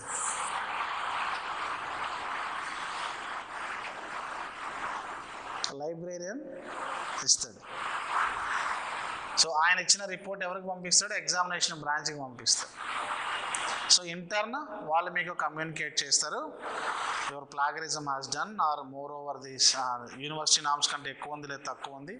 తక్కువ ఉంటే మీ దాన్ని ఎడ్యుకేషన్ పంపిస్తాను, ఇమీడియట్గా వచ్చి ఫీజు కట్టండి అంటాడు. ఎక్కువ ఉంటే మళ్ళీ రీరైట్ అని 6 నెలలు టైం ఇస్తాడు. రైట్. సో ఇప్పుడు వ్యాలిడ్ పర్సంటేజ్ ఎంత లోపు ఉంటే మీ thesis acceptance? 10 or below 10? Below 10 అంటే లెస్ దాన్ 10. 10 ఉన్నా కూడా నాట్ యాక్సెప్టెడ్, బిలో 10 ఉండాలి. రైట్. సో ఈ ఫ్లై లీఫ్ అంటే దాని బేస్గా సింపుల్గా ఉన్న క్వశ్చన్స్ అలా కూడా అడగొచ్చు అని నా ఉద్దేశం. సో ఈ అప్రూవల్ పేజ్లో స్కాలర్స్ యొక్క అప్రూవల్ ఉంటుంది అండ్ రీసెర్చ్ సూపర్వైజర్ యొక్క అప్రూవల్ ఉంటుంది. సో దాని తర్వాత లైబ్రేరియన్ నుంచి ఎగ్జామినేషన్ బ్రాంచ్ నుంచి వచ్చినటువంటి ఆ ప్లాగరిజం రిపోర్ట్ పెట్టేది ఉంటుంది. సో వీటా అనేటువంటిది ముందన్న పెట్టచ్చు, లాస్ట్లో అన్న పెట్టచ్చు. Most of the times Vita of the individuals ముందే పెడుతున్నారు. దానికి సంబంధించినటువంటి అక్నాలెడ్జ్మెంట్ అంటే ఎవరెవరైతే థ్యాంక్స్ చెప్పారో అండ్ ఎవరెవరైతే వర్క్ చేశారో అతనికి హెల్ప్ చేశారో వాళ్ళందరికీ అక్నాలెడ్జ్ ఇస్తూ అంటే వాళ్ళకి కృతజ్ఞతలు తెలియజేస్తూ చెప్పేటువంటి ఒక ఆప్షన్. సో డెడికేషన్ అనేటువంటిది ఆప్షనల్ కింద చెప్తున్నాం. అంటే కొన్ని యూనివర్సిటీస్ నీ థీసిస్ని మీ పేరెంట్స్ కనో మీ వైఫ్ కనో మీ పిల్లలకనో డెడికేట్ చేస్తూ ఉంటారు. సో ఎందుకు డెడికేషన్ కొన్ని యూనివర్సిటీస్ ఆప్షనల్గా పెట్టాయి అని అంటే మీరు ఒక్కసారి ఆ యూనివర్సిటీలో రీసెర్చ్ అప్రూవ్ చేసుకున్న తర్వాత డెఫినెట్గా మీ ఎంటైర్ రీసెర్చ్ కాపీ రైట్స్ అన్నీ ఆ పర్టికులర్ ఆ రెస్పెక్టివ్ యూనివర్సిటీ దగ్గరే ఉంటాయి. సో వాళ్ళకు మీరు ఇవ్వకుండా వేరే వాళ్ళకి డెడికేట్ చేయడం అనేటువంటిది లీగల్గా కరెక్ట్ కాదు. కాబట్టి కొన్ని యూనివర్సిటీస్ ఏం చేస్తున్నాయనంటే ఈ మధ్యకాలంలో డెడికేషన్ అనే పార్ట్ని తీసేసింది. So which of the part is optional in preliminary section అనేది కూడా అడగచ్చు. ఏంటది? డెడికేషన్. నెక్స్ట్ టేబుల్ ఆఫ్ కంటెంట్స్లో ఏముంటుంది? లిస్ట్ ఆఫ్ టేబుల్స్లో ఏముంటుంది? లిస్ట్ ఆఫ్ ఫిగర్స్లో ఏముంటుంది? చెప్పండి.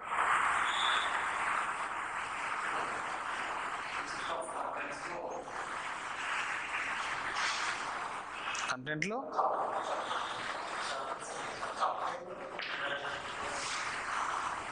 టేబుల్ ఆఫ్ కంటెంట్స్లో ఏముంటుంది? Chapter 1, chapter 2, chapter 3, chapter 4, chapter 5. ఇంకా అంతేనా? ఇండెక్స్ పెడుతున్నావు. ఇండెక్స్ నీ థీసిస్లో ఉందా ఇండెక్స్?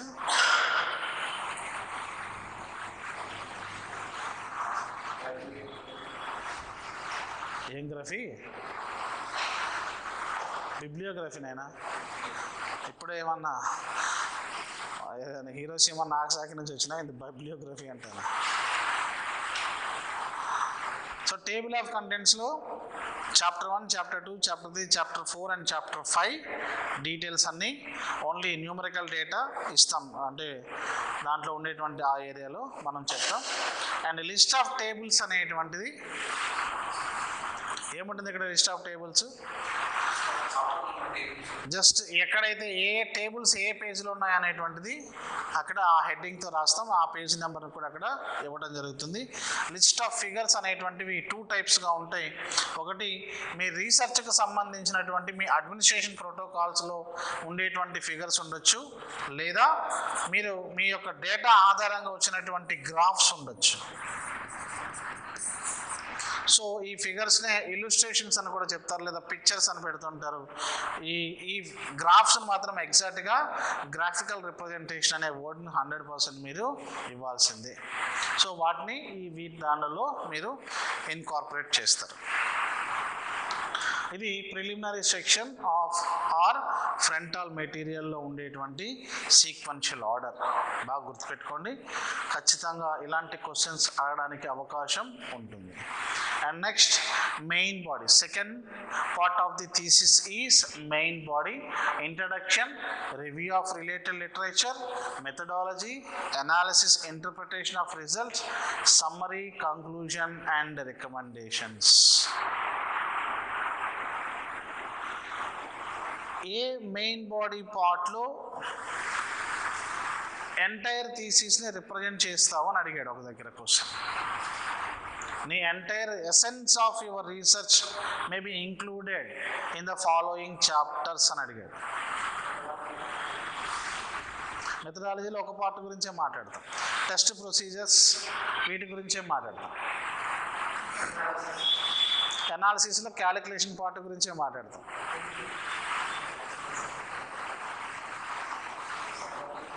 ఎస్, సమ్మరీలో ఎంటైర్ నీ రీసెర్చ్ని మొత్తం సమ్మరైజ్ చేస్తావు. అడిగాడు ఈ క్వశ్చన్.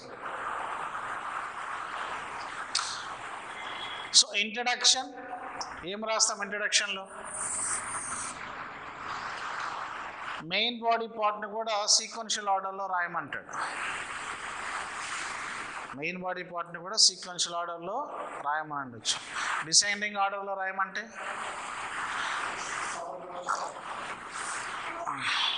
5, 4, 3, 2, 1 రాయాలి. సార్ మీరు అట్లా పెట్టలేదు, ఏబిసిడీలు పెట్టారంటే మళ్ళీ కష్టమవుతుంది. సో ఇంట్రడక్షన్ ఏముండాలి, రివ్యూ ఆఫ్ రిలేటెడ్ లిటరేచర్ ఏముండాలి, మెథడాలజీ ఎలా ఉండాలి, analysis and interpretation of result ఎలా ఉండాలి, సమ్మరీ, కంక్లూజన్, రికమెండేషన్స్ ఎలా ఉండాలి. వాటి గురించి చెప్పానా లేదో నాకు తెలియదు, ఎక్కడ గుర్తులేదు.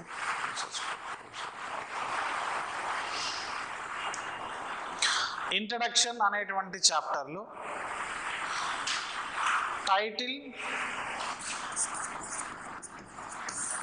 టైటిల్ రిలేటెడ్ మ్యాటర్స్ అన్నిటినీ చెప్పాలి.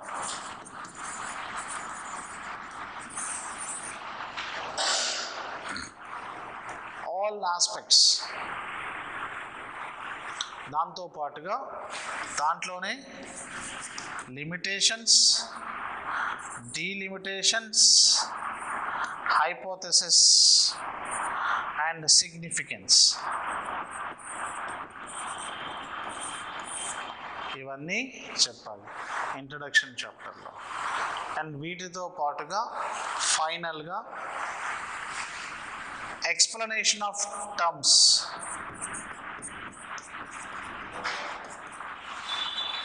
Are definition of terms.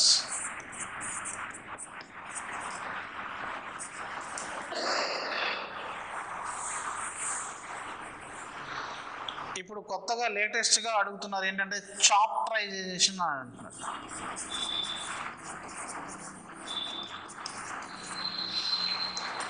చాప్టరైజేషన్ అంటే చాప్టర్ 1లో మీరు రాసినటువంటి అన్ని అంశాలని ఒక పారాగ్రాఫ్కి కుదించాలి, ఒక పారాగ్రాఫ్లో చెప్పాలి. దాన్ని చాప్టరైజేషన్ అంటారు. Final output. ఇప్పుడు ఇంకొక కొత్త లేటెస్ట్ ఏమొచ్చిందని అంటే, పాతకాలంలో ఈచ్ అండ్ ఎవ్రీ పేజ్, ఏ పేజీలో ఉంటే ఆ పేజీలో ఫుట్ నోట్స్ ఉండేటువంటిది. ఇప్పుడు ఏం చేస్తున్నారంటే, ఏ యూనిట్ అయిపోయిన తర్వాత, ఏ చాప్టర్ అయిపోయిన తర్వాత ఆ చాప్టర్ వెనుక రివ్యూస్ అడుగుతున్నారు. లేటెస్ట్ ఎస్కే యూనివర్సిటీ ఈ మెథడ్ని ఫాలో అవుతుంది.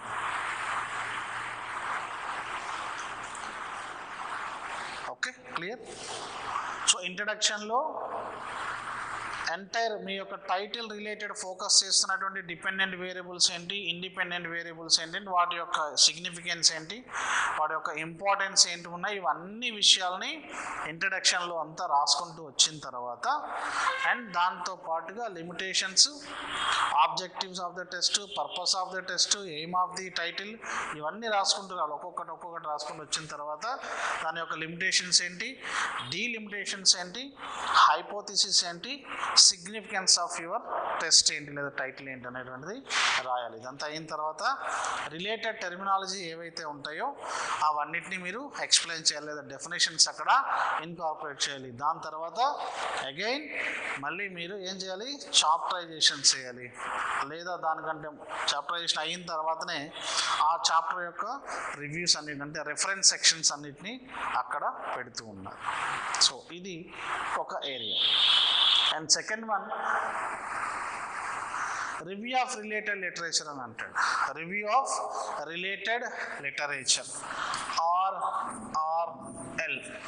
సో ఇక్కడ ఏముంటుంది రివ్యూ ఆఫ్ రిలేటెడ్ లిటరేచర్స్ అని అంటే నీ టైటిల్కి సంబంధించినటువంటి ఇండిపెండెంట్ వేరియబుల్స్కి డిపెండెంట్ వేరియబుల్స్కి రిలేటెడ్గా ఉన్నటువంటి ప్రీవియస్ స్టడీస్ అన్నిటి యొక్క సారాంశాలని నీకు అనుగుణంగా నీ ఓన్ ఇంటర్ప్రిటేషన్స్తో ఎథికల్ ప్రాసెస్ని అవలంబిస్తూ వీటిని మీరు కోట్ చేస్తూ వెళ్ళాలి. సో ఏ ఆథర్ ఏ ఇయర్లో, ఏ జర్నల్లో, ఏ పేజ్లో, ఏ వాల్యూమ్లో రాశాడు ఆ ఎసెన్స్ ఆఫ్ ది ఏరియాని, ఆ టాపిక్ని మీరు మీ ఓన్ లాంగ్వేజ్లో ఇన్కార్పొరేట్ చేయాలి. సో అలా చేసినప్పుడు అలా ఒక్కొక్క ఇండిపెండెంట్ వేరియబుల్, ఆ independent variable versus dependent variable, so దాని యొక్క కాంబినేషన్స్ని మీరు ఇన్కార్పొరేట్ చేసుకుంటూ రావాలి. అది అంతా రివ్యూ ఆఫ్ రిలేటెడ్ లిటరేచర్స్లో వస్తుంది. సో దీనికి కూడా సేమ్ మళ్ళీ అయిపోయిన తర్వాత చాప్టరైజేషన్ చేస్తారు. చాప్టరైజేషన్ అయిన తర్వాత రెఫరెన్స్ సెక్షన్స్ కూడా మీరు అక్కడే ఇమీడియట్గా ఇవ్వాలి. లేదు అని అంటే ఇవన్నీ అయిపోయిన తర్వాత లాస్ట్లో కూడా రెఫరెన్స్ సెక్షన్స్ మనం ఇవ్వచ్చు. అండ్ మెథడాలజీ లైఫ్ ఎక్కడ ఉంటుందని అంటే రీసెర్చ్లో మెథడాలజీలో ఉంటుంది. సో అడ్మినిస్ట్రేషన్ ప్రొసీజర్స్, సబ్జెక్ట్స్, వీటన్నిటిని మనం ఏ సబ్జెక్ట్స్ కావాలి, ఎన్ని సబ్జెక్ట్స్ కావాలి, ఎన్ని గ్రూపులు కావాలి, so selection of the subjects, వీటన్నిటినీ ఈ మెథడాలజీ చాప్టర్లో చూస్తాం. సో ఎవాల్యూటర్స్ అందరూ కూడా ఇంట్రడక్షన్లో రెండు పాయింట్లు చూస్తారు. ఒకటి లిమిటేషన్స్, డీలిమిటేషన్స్ చూస్తారు, నెక్స్ట్ హైపోథిసిస్ చూస్తారు. అంతే, డైరెక్ట్గా మెథడాలజీలోకి వెళ్తారు. ఎందుకని వీటిని బేస్ చేసుకొనే ఇదంతా ఉంటుంది. సో ఈ మెథడాలజీ అనేటువంటి దాని మీద సో కంప్లీట్ ప్రొసీజర్ని మళ్ళీ చెప్తాను, అంటే ఇంకా చాలా మాట్లాడేది ఉంటుంది. సో ఆ మెథడాలజీకి సంబంధించినటువంటి అంశాలు అంటే test procedures, selection of the subjects, selection of the variables ఎలా సెలెక్ట్ చేసుకుంటాం, ఏ రకమైనటువంటి వేరియబుల్ ఏ రకమైనటువంటి టెస్ట్ ప్రొసీజర్స్ కలిగి ఉంటుంది, సో అవి వ్యాలిడిటీ కలిగి ఉన్నాయా, ఇన్స్ట్రుమెంటల్ వ్యాలిడిటీ కలిగి ఉందా, ఇన్స్ట్రుమెంటల్ రిలయబిలిటీ కలిగి ఉందా, టెస్టర్స్ రిలయబిలిటీ కలిగి ఉన్నారా, టెస్ట్ ఐటమ్స్ రిలయబిలిటీ కలిగి ఉన్నాయా, ఇవన్నీ అంశాలని మెథడాలజీలో మీరు చెప్పాలి. అలానే అది అయిపోయిన తర్వాత టెస్ట్ ప్రొసీజర్స్ ఏమేమి ఉన్నాయి, మీకు ఉన్నటువంటి ఆ ఇండిపెండెంట్ వేరియబుల్ని ఎలా మెజర్ చేస్తున్నారు లేదా డిపెండెంట్ వేరియబుల్ని ఎలా మెజర్ చేస్తున్నారు, సో వాటి యొక్క అంశాలను టెస్ట్ ప్రొసీజర్స్తో సహా మీరు అక్కడ రాయవలసి ఉంటుంది. దాని తర్వాత ఏ స్టాటిస్టికల్ టెక్నిక్, స్టాటిస్టికల్ ప్రొసీజర్, పలానా స్టాటిస్టిక్స్ చేస్తున్నామని ఏ చాప్టర్లో చెప్తామని అడిగాడు. Which chapter denotes statistical inferences అని అడిగాడు. So that is third chapter. Implementation of the statistical technique involves అని అడిగాడు. అండ్ డాష్ చాప్టర్ అంటే ఫోర్త్ చాప్టర్. ఇంప్లిమెంటేషన్ ఎక్కడ చెప్తుంది దాని గురించి అంటే డినోట్ చేస్తుంది అనేటువంటి రెండింటికి తేడా ఉంటుంది. సో ఎక్కడ రెఫర్ చేస్తుంది అని అంటే థర్డ్ చాప్టర్లో మనం ఏ స్టాటిస్టిక్స్ వాడుతున్నామని చెప్తాం, ఎక్కడ ఇంప్లిమెంట్ చేస్తున్నామని అంటే ఫోర్త్ చాప్టర్లో ఇంప్లిమెంట్ చేస్తాం. So analysis and interpretation of the result ఎక్కడ ఉంటుంది అని అంటే, so based on the statistical methods మనం ఇక్కడ ఆ స్టాటిస్టికల్ టెక్నిక్ను ఉపయోగించి అనాలిసిస్ చేస్తున్నాం, దాన్ని ఇంటర్ప్రెట్ చేస్తున్నాం, దాని ద్వారా వచ్చినటువంటి రిజల్ట్ని మనం అక్కడ టేబుల్ ఫార్మేట్లో కానీ లేదా గ్రాఫికల్ రిప్రజెంటేషన్లో కానీ అండ్ అనలైటికల్ రిప్రజెంటేషన్స్లో ఎంటైర్ ప్రాసెస్ని మనం అక్కడ ఇవ్వటం జరుగుతుంది. And next one is summary, conclusion and recommendations. Very very key factor. So ఉన్నటువంటి ఈ 4 మెయిన్ బాడీ పార్ట్స్లోంచి వచ్చినటువంటి సారాంశాన్ని మొత్తాన్ని ఒక 4 నుంచి 5 పేజీల్లో నాన్ న్యూమరికల్గా 90% నాన్ న్యూమరికల్ డేటానే ఈ సమ్మరీలో మనం చెప్తూ ఉంటాం. ఎందుకనంటే మళ్ళీ ఇక్కడ ఈ అనాలిసిస్ ఇంటర్ప్రిటేషన్స్లో వచ్చిన డేటానే మనం ఇక్కడ చెప్పాల్సిన అవసరం లేదు. నాన్ న్యూమరికల్ అంటే డిస్క్రిప్టివ్ మేనర్లో చెప్పుకుంటూ వెళ్ళిపోవచ్చు. అంటే ప్రతి గ్రూప్కి 60 మంది ఉంటారు, ఇలాంటివన్నీ న్యూమరికల్ చిన్న చిన్న వర్డ్స్. బట్ ఎంటైర్ క్యాలిక్యులేషన్ పార్ట్స్ని ఇక్కడ మనం చెప్పాల్సిన అవసరం లేదు. Just you are summarising the things, right. And ఈ సమ్మరీలో ఈ ఇంటర్ప్రిటేషన్ ఆఫ్ ది రిజల్ట్లో వచ్చినటువంటి దాన్ని కంక్లూడ్ చేస్తున్నాం. ఇక్కడ కూడా 90% నాన్ న్యూమరికల్ డేటానే ఉంటుంది. అండ్ ఈ సమ్మరీ కంక్లూజన్స్ అయిన తర్వాత రికమెండేషన్స్ అనేటువంటివి ఉంటాయి. సో ఈ రికమెండేషన్స్ ఫ్యూచర్ రీసెర్చ్ ఏరియాని ప్రొజెక్ట్ చేసేటువంటి చాప్టరైజేషన్ ఏది అని అడుగుతున్నాడు. ఫ్యూచర్ రీసెర్చ్ని ప్రొజెక్ట్ చేసేటువంటి చాప్టర్ ఏది అని అడుగుతాడు. ఏది? రికమెండేషన్స్. అంటే అది ఏదో చాప్టర్లో ఉంది? 5th చాప్టర్లో. సో నీ స్టడీ నెక్స్ట్ లెవెల్లో హై కమెండేషన్ రావాలి అని అనుకుంటే నెంబర్ ఆఫ్ రికమెండేషన్స్ మీరు ప్రొడ్యూస్ చేయగలగాలి. సో వాస్ట్ స్కోప్ కలిగించాలి. నీ రీసెర్చ్ ద్వారా ఇన్ని డోర్లన్నీ ఓపెన్ చేసి ఉన్నాను, మీరు చేసుకోండి నా రీసెర్చ్ని అనేటువంటి. సో ఎవరైనా రీసెర్చ్ చేయాలనుకునే వాళ్ళు ఫస్ట్ చూడాల్సిన టాపిక్స్ ఏంటి అని అంటే రికమెండేషన్స్ ఒకటి చూడాలి ఫస్ట్. అందరూ ఏం చేస్తారంటే పాపం ఫస్ట్ టైటిల్ చూస్తారు. నీకు ఏదైనా రికమెండేషన్ అంటే ఏదన్నా థీసిస్ దొరికితే ఏమి రికమెండేషన్స్ ఇచ్చాడు అనేటువంటిది చూస్తే నెక్స్ట్ నువ్వు ఏం చేయాలో నీకు తెలిసిపోతుంది. Okay. So summary, conclusions and recommendations అనేటువంటి పుస్తకం దొరికింది. మీకు ఏదైనా ఒక పుస్తకం దొరికింది, పేపర్లు తిప్పుతారా? చదువుకుంటూ పోతారా? ఏం చేస్తారా? కంటెంట్ చూడాలి. కంటెంట్. సో ఏముందని కంటెంట్ చూస్తే పుస్తకం అంతా మనకి ఏమేమి ఉంది దాంట్లో అంశాలు అనేటువంటి ఐడియా వస్తుంది. అంతేగాని పేజ్ వైజ్ తిప్పితే సంవత్సరం టైం పడుతుంది. Next one is reference section. ఏంటి? Reference section. So bibliography, appendices, index. Bibliography or references. ఏంటి రెఫరెన్సెస్కి బిబ్లియోగ్రఫీకి తేడా? మీ థీసిస్లో ఏదైతే రిఫర్ చేస్తున్నారో దాన్ని మాత్రమే చేస్తే, అంటే A to Z A articles వాడినా ఏ బుక్స్ వాడినా అక్కడ ఉండే వాటిని మాత్రమే రిఫర్ చేస్తే దాన్ని రెఫరెన్స్ అని అంటారు. ఇది చాలా తక్కువ పరిధిని కలిగి ఉంటుంది. బిబ్లియోగ్రఫీ అనేటువంటిది మీరు చదివినటువంటి పుస్తకాల నుంచి, వేరే వాళ్ళ దగ్గర తీసుకున్నటువంటి పుస్తకాల నుంచి పరిధి, దాని యొక్క స్కోప్ ఈజ్ వెరీ వాస్ట్. దాన్నే బిబ్లియోగ్రఫీ అని అంటాం. అండ్ అపెండిసిస్, అనుబంధాలు అని అంటాం. అంటే మీరు థీసిస్కి వాడినటువంటి క్వశ్చనైర్స్ కానీ, స్టాటిస్టికల్ ఏరియాస్లో ఉండేటువంటివి కానీ, లేదా మీరు ఏదైనా ఎథికల్ ఇష్యూస్లో రీసెర్చ్ చేస్తున్నప్పుడు వాళ్ళ యొక్క ఫార్మేట్స్లో వాళ్ళ యొక్క లెటర్స్ కానీ, ఇలాంటివన్నీ నీ రీసెర్చ్ 5 పార్ట్లకి అంటే 5 చాప్టర్లకి అనుకూలంగా అనుబంధించబడినటువంటి కొన్ని ఏరియాస్ని అపెండిసిస్లో మనం పెడుతూ ఉంటాం. మ్యాక్సిమం క్వశ్చనైర్స్ అనేటువంటివి యాక్చువల్గా ఇక్కడ పెడుతూ ఉంటాం. అండ్ ఇండెక్స్ అనేటువంటిది ఆల్మోస్ట్ ఆల్ ఇండియన్ థీసిస్లో కనపడదు. ఇండియన్ థీసిస్లో కనపడనే ఒక అంశం ఏది అంటే, రిఫరెన్స్ సెక్షన్లో ఉండేటువంటి ఒక అంశం ఏది అని అంటే ఇండెక్స్ అనేటువంటి అంశం ఇండియన్ థీసిస్లో ఆల్మోస్ట్ ఆల్ ఇండియన్ బుక్స్లో కూడా ఎక్కడ కనపడదు, ఫారిన్ ఆథర్స్లో మాత్రమే, ఫారిన్ బుక్స్లోనే ఇండెక్సెస్ అనేటువంటి కనబడుతుంది. Index is different from the content. చాలామంది సూచిక అనుకుంటారు, కానీ సూచిక అనేటువంటిది ఎప్పుడు రెఫరెన్స్ సెక్షన్లోనే ఉండాలి. సో పుస్తకం అంతా అయిపోయిన తర్వాత ఏరోబిక్ అనేటువంటి ఒక వర్డ్ని నువ్వు కనుక్కోవాలంటే పుస్తకం తిప్పాల్సిన అవసరం లేదు. ఇండెక్స్లో ఏతో స్టార్ట్ అయ్యి జెడ్తో ఎండ్ అవుతుంది. సో ఈ ఆల్ఫాబెటికల్ ఆర్డర్లో ఏరోబిక్, ఏరోబిక్ ట్రైనింగ్ ఇలా ఆల్ఫాబెటికల్ ఆర్డర్ ఇస్తారు, బీటా బ్లాకర్స్ ఇలా ఇస్తారు. సో ఏరోబిక్ ట్రైనింగ్ అనేటువంటిది 30 పేజీలో ఉంటుంది అనుకోండి. ఏరోబిక్ అనేటువంటిది 30 నెంబర్ వేస్తాడు. అంటే నువ్వు 30 పేజ్ ఓపెన్ చేయగానే you will find out this aerobic.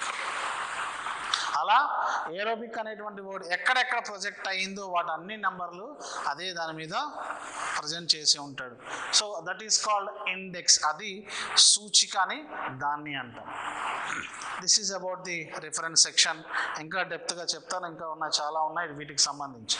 So ప్రపోజల్లో research proposal యాక్చువల్గా సినాప్సిస్ని ప్రపోజల్ని ఈక్వల్గా చేసి మ్యాక్సిమం టైమ్స్ క్వశ్చన్స్ అడుగుతుంటాడు. Proposal is different from the synopsis submission. Synopsis అంటే రఫ్తో ఇచ్చేటువంటిది కాదు, యాక్యురేట్గా ఎంటైర్ మీ థీసిస్ అంతా అయిపోయిన తర్వాత దాన్ని 20 to 25 లేదా రెస్పెక్టివ్ యూనివర్సిటీస్ లిమిటేషన్స్ని బేస్ చేసుకొని ఈ సినాప్సిస్ అనేటువంటిది ఇవ్వాలి. విత్ క్యాలిక్యులేషన్ పార్ట్తో ఇచ్చేది synopsis, without calculation procedures, only methodology వరకు చేసి ఇచ్చేదే ప్రపోజల్. బట్ అన్ఫార్చునేట్ థింగ్ ఏంటంటే ఈవెన్ యూజీసీ నెట్ సెట్లో కూడా ముందుగా మనం సబ్మిట్ చేసేదాన్ని ఏమంటారు అని అంటాడు, సినాప్సిస్ అని చెప్పాల్సిన పరిస్థితి వచ్చింది. బట్ రీసెర్చ్ ప్రపోజల్లో ఉండేటువంటి అంశాలు ఏవేవి ఉన్నాయి అని అంటే, so introduction, explanation of related topic, review of related literature, statement of the problem, hypothesis, limitations, delimitations, significance of the study, methodology, statistical technique, level of significance, bibliography or reference.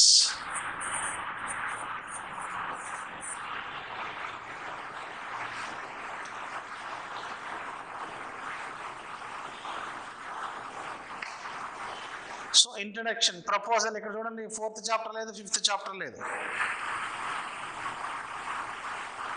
4th and 5th chapters లేవు ఇక్కడ. ఎందుకని? మీకు 3 సంవత్సరాలు time ఇస్తాడు, అక్కడ చేసుకోమంటాడు దాన్ని. ఈ 3 సంవత్సరాల కంటే ముందుగానే నువ్వు ఏమేమి చేయాలనుకున్నావు అని నాకు చెప్పు అంటాడు. అది proposal, research proposal. So introduction already మనం మాట్లాడాం, నీ టైటిల్కి సంబంధించినటువంటి నీ introduction. Explanation of relation towards the related టాపిక్ని ఎక్స్ప్లెయిన్ చేస్తున్నారు. రివ్యూ ఆఫ్ రిలేటెడ్ లిటరేచర్, ఆ టాపిక్ సంబంధించినటువంటి లేటెస్ట్ రివ్యూస్ తీసుకోవాలి. లేటెస్ట్ రివ్యూస్ ఇవి కూడా ఎలా ఇవ్వాలి? ప్రజెంట్ 2023 to 1990 ఇలా ఇవ్వాలి. Present to previous. లేటెస్ట్ అంటే ఆ గ్యాప్ని, ఈ రీసెర్చ్ అనేటువంటిది ఏం చెప్పాం, టు మినిమైజ్ ద గ్యాప్, ఉన్నటువంటి ఆ గ్యాప్ని తగ్గించడానికి నువ్వు రీసెర్చ్ చేస్తున్నావు. సో లేటెస్ట్ రివ్యూ ఎప్పుడు ఉంది అనుకోండి, 2000 సంవత్సరంలో లేటెస్ట్ రివ్యూ ఉంది ఆ టాపిక్ మీద, అంటే 23 సంవత్సరాలు ఆ టాపిక్ నెగ్లిజిబుల్గా ఉంది అనేటువంటిది అర్థం వస్తుంది. సో ఈ review of related literature.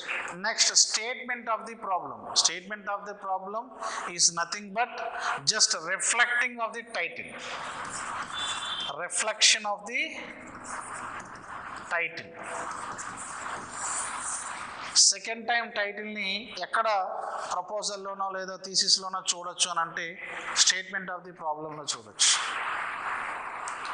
Title page నీకు దొరకలేదు అనుకోండి, టైటిల్ పేజ్ చించేసి నీ గైడ్ నీకు ఇచ్చాడు, అప్పుడు ఎలా మీరు ఆ టైటిల్ ఎక్కడ ఉంది, ఏం ఆ టైటిల్ అని అంటే స్టేట్మెంట్ ఆఫ్ ది ప్రాబ్లంలో you can identify. And hypothesis, guess, నీ గెస్ ఏంటి అనేటువంటిది హైపోథిసిస్లో చెప్పాలి. లిమిటేషన్స్ మన కంట్రోల్లో ఉండవు, డీలిమిటేషన్స్ మన కంట్రోల్లో ఉంటాయి. ఇక్కడ క్వశ్చన్ ఎలా ఆడుతున్నాడంటే air, atmospheric changes, nutritional levels ఇవన్నీ మన కంట్రోల్లో. మనం స్విచ్ చేస్తే వర్షం పడుతుంది కదా, పడుతుందా? పడదు. సో లిమిటేషన్స్లో అలాంటివన్నీ ఉంటాయి. డీలిమిటేషన్స్ మన కంట్రోల్లో ఉండేటువంటివి ఏమేమి ఉన్నాయి? విద్యార్థులు ఉంటారు, వాళ్ళ యొక్క యాక్టివిటీసు, టైం టేబుల్స్. సో మనం పరిగెత్తించాలనుకున్నప్పుడు ఇవన్నీ మన కంట్రోల్లో ఉండి జరిగేటువంటి 99% యాక్టివిటీస్ అన్ని మన కంట్రోల్లో ఉండే వాటిని డీలిమిటేషన్స్లో మనం చెప్పాలి. ఏజ్ ఫ్యాక్టర్స్ ఇలాంటివన్నీ ఇక్కడ డీలిమిటేషన్స్లో వస్తాయి. చెప్తాను మళ్ళీ. సిగ్నిఫికెన్స్ ఆఫ్ ది స్టడీ అంటే ఇంపార్టెన్స్ ఆఫ్ ద స్టడీని రీసెర్చ్ ప్రపోజల్లో మీరు చెప్పగలగాలి. దాని తర్వాత డైరెక్ట్గా మెథడాలజీ చెప్పాలి. సో ఎలా టెస్టులు ఎలా తీసుకుంటున్నావు, ఏ ప్రొసీజర్స్ ఫాలో అవుతున్నావు, సబ్జెక్ట్స్ ఎంతమంది అనుకుంటున్నావు, ఎన్ని గ్రూపులుగా డివైడ్ చేస్తున్నావు, ఈచ్ అండ్ గ్రూప్ యొక్క స్పెసిఫికేషన్స్ ఏంటి, ఇలాంటి అంశాలన్నింటినీ కూడా మెథడాలజీలో చెప్పమంటున్నాడు. అండ్ స్టాటిస్టికల్ టెక్నిక్, ఇక్కడ మెథడాలజీ అయిపోయిన తర్వాత ఇదే చాప్టర్లోనే ఏ స్టాటిస్టిక్స్ టెక్నిక్ ద్వారా నీ యొక్క ప్రాబ్లంకి సొల్యూషన్ చెప్తున్నావు అని అడుగుతున్నాడు. సో మీరు తీసుకున్నటువంటి గ్రూప్స్ ఆధారంగా, మీరు తీసుకున్నటువంటి ఆ ప్రాబ్లం ఆధారంగా, so which ever statistical technique is suitable, so you have to adopt that statistical technique and you have to solve your problem. అది మళ్ళీ ఇక్కడ మనం చెప్పాల్సిన అవసరం లేదు. సో దాంట్లో భాగంగానే లెవెల్ ఆఫ్ సిగ్నిఫికెన్స్ని కూడా చెప్తాము. సో ఆల్ఫా లెవెల్ ఇస్ 0.05 అన్నారంటే, so the correct rate is 90%, maybe difficulty range or differentiation range అనేటువంటిది 0.05లో ఉంటుంది. అంటే 5% ఎర్రర్ రేషియో ఉంటుంది, 95% కరెక్ట్ రేషియో చేస్తాను అనేటువంటిది. అండ్ యాక్యురేట్ లెవెల్ 99% కరెక్ట్గా చేస్తాను, 1% అనేటువంటిది ఎర్రర్ శాతం ఉండొచ్చు. అంటే దాన్ని 0.01లో సూచిస్తాము. 0.05కి తక్కువ వ్యాలిడిటీ ఉంటుంది, 0.01కి ఎక్కువ వ్యాలిడిటీని కలిగి ఉంటుంది. ఎందుకంటే ఎర్రర్ని మినిమైజ్ చేస్తుంది, కంప్లీట్గా మినిమైజ్ చేస్తుంది. 0.01 చేసినటువంటి వాడు చాలా మంచి రీసెర్చ్ని చేసినట్టు, 0.05 అనేటువంటిది ఎర్రర్ శాతాన్ని ఎక్కువగా తీసుకున్నట్టుగా మనం ఇక్కడ చూడాల్సినటువంటి అవకాశం ఉంటుంది. సో లెవెల్ ఆఫ్ సిగ్నిఫికెన్స్ ఆ రకంగా ఉంటుంది. దాని తర్వాత బిబ్లియోగ్రఫీ. జనరల్గా రీసెర్చ్ ప్రపోజల్స్లో బిబ్లియోగ్రఫీని ఎక్కువగా రిఫర్ చేస్తారు. ఎందుకనంటే మ్యాక్సిమం చాలా కాన్సెప్ట్స్ అంటే పుస్తకాలు చాలా వరకు చదివినటువంటివి అన్నిటినీ ఇక్కడ ప్రొజెక్ట్ చేస్తారు. ఒక హ్యూజ్ లెవెల్ ఆఫ్ కాన్సెప్ట్స్ని అన్నిటినీ తీసుకొని దాన్ని మినిమైజ్ చేసుకొని అతను ఒక ప్రపోజల్ని రెడీ చేసుకుంటాడు. కాబట్టి ఎక్కువ శాతం ప్రపోజల్స్లో బిబ్లియోగ్రఫీనే ఉంటుంది. సో అక్కడ టెక్స్ట్ బుక్స్ చదవాలి, దాని మీద ఒక మంచి ఐడియా రావాలి, అఫ్ కోర్స్ రెఫరెన్సెస్ చదవాలి. So review of related literature ఆధారంగానే ఏ రకమైనటువంటి లిమిటేషన్స్ ఉన్నాయి, ఏ రకమైన డీలిమిటేషన్స్ ఉన్నాయి, ఏ రకమైనటువంటి మెథడాలజీ వాడుతున్నాడు, నువ్వేమనుకుంటున్నావు, సో నువ్వు ప్రీ టెస్ట్ పోస్ట్ టెస్ట్ చేయాలనుకున్నావా, చేయకూడదు అనుకున్నావా, సో ఆ రకంగా వాడితే ఎన్ని గ్రూపులు ఉండాలనుకున్నావు, వాళ్ళు తీసుకున్నట్టుగా 2 గ్రూపులు 3 గ్రూపులు అనుకున్నావా, లేదా నీ దగ్గర ఇంకా ఎక్కువ సబ్జెక్ట్స్ ఉన్నాయా, వీటన్నిటి ఆధారంగా ఈ గ్రూప్స్ అన్నిటిని మీరు డిసైడ్ చేసుకోగలగాలి. రీసెర్చ్ రిపోర్ట్ ఓకేనా? ఇంకొక హాఫ్ అన్ అవర్ చెప్తే 2 hours అయిపోతుంది. రీసెర్చ్ రిపోర్ట్, ఇక్కడ రిపోర్ట్ అనేటువంటిది the introduction provides an overview of the research question and the rational of the study. So chapter 1 చాలా క్లియర్గా ఎక్స్ప్లెయిన్ చేస్తాను ఇక్కడ. So explanation of the related topic రాసుకోవాల్సింది ఇది. Explanation of related topic, review of related literature, statement of the problem, hypothesis, limitation, delimitation, significance, explain or define terms, chapterization or summary of chapter, and new element of this thesis writing. So ఇది chapter 1లో మీ యొక్క రిపోర్ట్లో ఉండాల్సినటువంటి భాగాలు. So ఈ report అనేటువంటిది అంటే మనం థీసిస్లో ఇచ్చేటువంటిది ఒక రకంగా ఉంటుంది, అడ్జుడికేటర్ ఇచ్చేది ఒక రకంగా ఉంటుంది. అడ్జుడికేటర్ అంటే ఎవాల్యూటర్, ఎవరైతే మీ రీసెర్చ్ బయటికి వెళ్తుందో ఎవాల్యూట్ చేయటానికి, సో వాళ్ళకు కూడా ఇదే టెర్మినాలజీ ఇస్తారు. Chapter 1 explanation of that related topic బాగుందా బాగాలేదా, say yes or no, yes అయితే ఎస్, నో అయితే no. Review of related literature, related to the content ఉందా లేదా, రిలేటెడ్ టు టాపిక్ ఉందా లేదా అనేటువంటిది చూడాలి.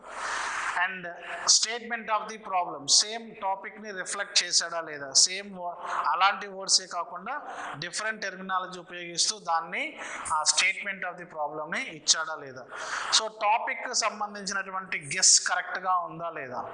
సో లిమిటేషన్స్ ఎన్ని పెట్టాడు, డీలిమిటేషన్స్ ఎన్ని ఉన్నాయి అనేటువంటిది, కంట్రోల్లో ఉన్న ఫ్యాక్టర్స్ ఎన్ని, కంట్రోల్లో లేని ఫ్యాక్టర్స్ ఎన్ని. So significance of the study. Next, explain or define terms, and next one is chapterization.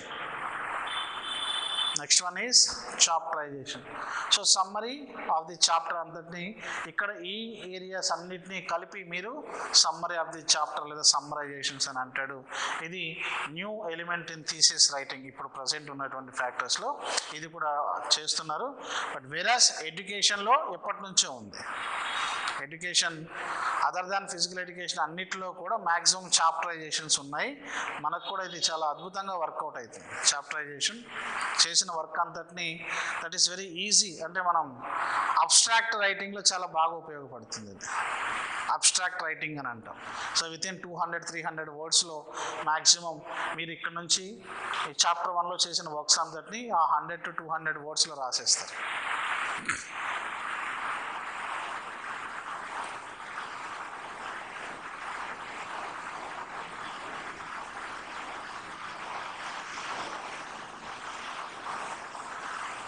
Okay.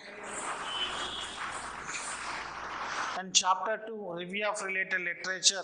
The process of evaluating research literature involves several steps, including identifying the research question or topic, searching for literature, screening literature, reading and evaluating the literature, synthesizing the literature, interpreting the findings.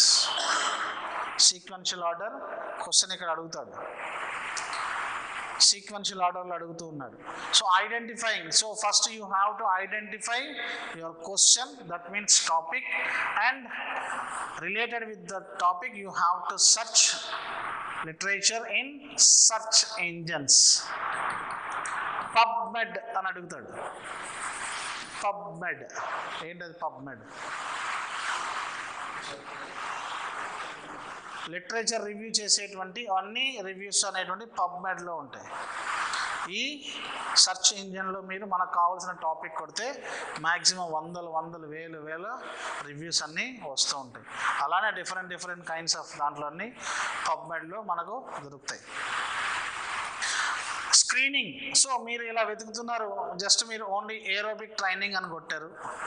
So aerobic training related articles అన్నీ 25 ఒక 1000 వస్తాయి. So ఆ 1000ని మీరు అక్కడ project చేయలేరు, అప్పుడు ఇంత పెద్ద గ్రంథం అవుతుంది, 2-3 వాల్యూమ్లో రాయాలి. సో దాన్ని ఏం చేస్తారంటే యూ హ్యావ్ టు స్క్రీన్, వాటిని మీరు స్క్రీన్ చేయగలగాలి. అంటే నీ రిలేటెడ్ ఏరోబిక్ ట్రైనింగ్ అనగానే మనుషుల మీద వస్తుంది, జంతువుల మీద కూడా వస్తుంది. అంటే ర్యాట్స్ వీటి మీద కూడా చేసింటారు వాటిని. సో మనకు కావలసినటువంటి కంటెంట్ ఇది. సో నువ్వు 20 years లేదా 25 years వ్యక్తుల మీద చేస్తున్నావు అంటే మిడిల్ ఏజ్డ్ మెన్ అన్నావు అనుకోండి. ఆ మిడిల్ ఏజ్డ్ మెన్ అనేటువంటి వాళ్ళు 30-40 years ఇన్ బిట్వీన్లో ఉండేటువంటి వాళ్ళు. సో ఏరోబిక్ ట్రైనింగ్ అని కొట్టగానే చిన్నపిల్లల్లో రావచ్చు, పెద్దోళ్ళలో రావచ్చు, వాకింగ్లో రావచ్చు, సైక్లింగ్లో రావచ్చు, స్విమ్మింగ్లో రావచ్చు. సో నీ క్రైటీరియా ఏంటి? నువ్వు ఒక ఏరోబిక్ ట్రైనింగ్ 15 minutes అనుకున్నావు అనుకో. సో ఆ 15 minutes మీదనే నువ్వు వర్క్ చేసుకోవాలి. 15 minutes మీద ఎవరెవరైతే వర్క్ చేసింటారో వాటిని మాత్రమే నువ్వు ఇక్కడ ప్రజెంట్ చేయగలగాలి. ఏరోబిక్ ట్రైనింగ్ కొట్టగానే నీకు వచ్చిన 1000 ఆర్టికల్స్ని you are not suppose to put in that particular area. It is completely wrong. So you have to screen that entire literature related to your topic, your research area, your independent variable. Then reading and evaluating the literature. So you have to evaluate. So screen చేసుకున్నారు, దాని తర్వాత evaluate చేసుకోగలుగుతున్నారు, దాని తర్వాత synthesise చేస్తున్నారు. మళ్ళీ నీకు కావలసినట్టుగా మళ్ళీ మీరు ఆ లిటరేచర్ని సమ్మేళనం అంటారా, సమ్మిళితం అంటారా, సింథసైజ్ చేస్తున్నారు. దాని తర్వాత మీరు మీకు కావలసినటువంటి విధంగా ఇంటర్ప్రెటింగ్ చేస్తున్నారు ఫైండింగ్స్లో. అది రివ్యూ ఆఫ్ రిలేటెడ్ లిటరేచర్ యొక్క ఇంపార్టెన్స్. ఇప్పుడు ఎవరైతే రీసెర్చ్ చేస్తున్నారో వాళ్ళు ఈ ప్రాసెస్లో చేయాలి. రేపొద్దున అడుగుతాను ఎలా చేస్తున్నారు అనేటువంటి, బాగా గుర్తుపెట్టుకోండి. Citations very important factor. Citations అనేటువంటి ఇప్పుడు ఉన్నటువంటి రీసెర్చ్ ఏరియాస్లో రివ్యూ ఆఫ్ రిలేటెడ్ లిటరేచర్స్కి ఇక్కడ ఒక ఇది ఉంది, వర్క్ సైటెడ్. సో అల్వారో అనేటువంటి అతనికి 770 అని ఉంది నెంబర్ ఇక్కడ. సో 770 మంది దాన్ని సైట్ చేశారు, అంటే చూశారు, సైట్ చేశారు. So citation is the act of giving credit to the source of information. అయిపోయింది, వదులుతున్నాం. Source of information used in a piece of writing or research. So ఇతను చేసినటువంటి ఈ వర్క్ని వాళ్ళు వెబ్ ఆఫ్ సైన్స్ అనేటువంటి ఈ సైటేషన్ ఇండెక్స్ ద్వారా, సో అతను ఈ నెంబర్ కొట్టగానే కింద ఆ సైటేషన్స్లో అతని యొక్క వర్క్ మొత్తం వచ్చేస్తుంది. సో చాలా అద్భుతమైనటువంటి టెక్నాలజీ ఇప్పుడు సైటేషన్స్ అనేటువంటిది. మీరు రాసినటువంటి ఆర్టికల్ని ఎవరైనా చూస్తున్నారు అనుకుంటే ఇమ్మీడియట్గా అక్కడ వాళ్ళు పలానా వాళ్ళు చూసినారు అనేటువంటి విషయం అక్కడ వచ్చేస్తుంది. సైటేషన్ ఆఫ్ వర్క్స్ దాంట్లోనే హెచ్ ఇండెక్స్ అనేటువంటిది, ఐ ఇండెక్స్ అనేటువంటిది, జెడ్ ఇండెక్స్ అనేటువంటిది, ఇవన్నీ వీటిని బేస్ చేసుకొని ఇప్పుడు వస్తూ ఉన్నాయి. So source of information used in a piece of writing or research. It involves acknowledging the original author. The main basic content here is original ఆథర్ని అక్నాలెడ్జ్ చేయడం అనేటువంటిది సైటేషన్ యొక్క గొప్పతనం. సో ఎవరైతే ఒరిజినల్ వర్క్ చేసి ఉంటారో వాళ్ళని నువ్వు అక్కడ సైట్ చేస్తున్నావు. సో సమ్మెక్స్ అల్వోర్ అనేటువంటి అతన్ని ఫలానా ఒక ఏదో ఒక ఐటమ్ మీద రైట్ ఇన్ఫర్మేషన్ యాక్ట్ మీద ఏదైనా చేశాడు అనుకోండి. సో ఆ రైట్ ఇన్ఫర్మేషన్ యాక్ట్ అనేటువంటి దాన్ని ఫస్ట్ ఈయన రిఫర్ చేశాడు. సో ఈయన రెఫరెన్స్ని మనం యూజ్ చేసుకుంటున్నాం అనేటువంటి విషయాన్ని నీ యొక్క రివ్యూ ఆఫ్ రిలేటెడ్ లిటరేచర్లో మీరు చెప్తున్నారు. అంటే you are acknowledging the original author or creator of the information and providing specific details such as title, date, publication, website where it can be found. So అన్ని డీటెయిల్స్ని మీరు అక్కడ ఇస్తున్నారు. So citation helps give credibility to your work and allow readers to easily locate the source you used. So మీ number, మీ text, మీ యొక్క format ఏ అయితే మీరు వాడుతున్నారో ఆ ఫార్మేట్ ప్రకారం ఈ యొక్క సైటేషన్స్ని మీరు అక్కడ ఇవ్వాలి. సో మళ్ళీ మాట్లాడదాం రేపు దీని గురించి. ఓకే.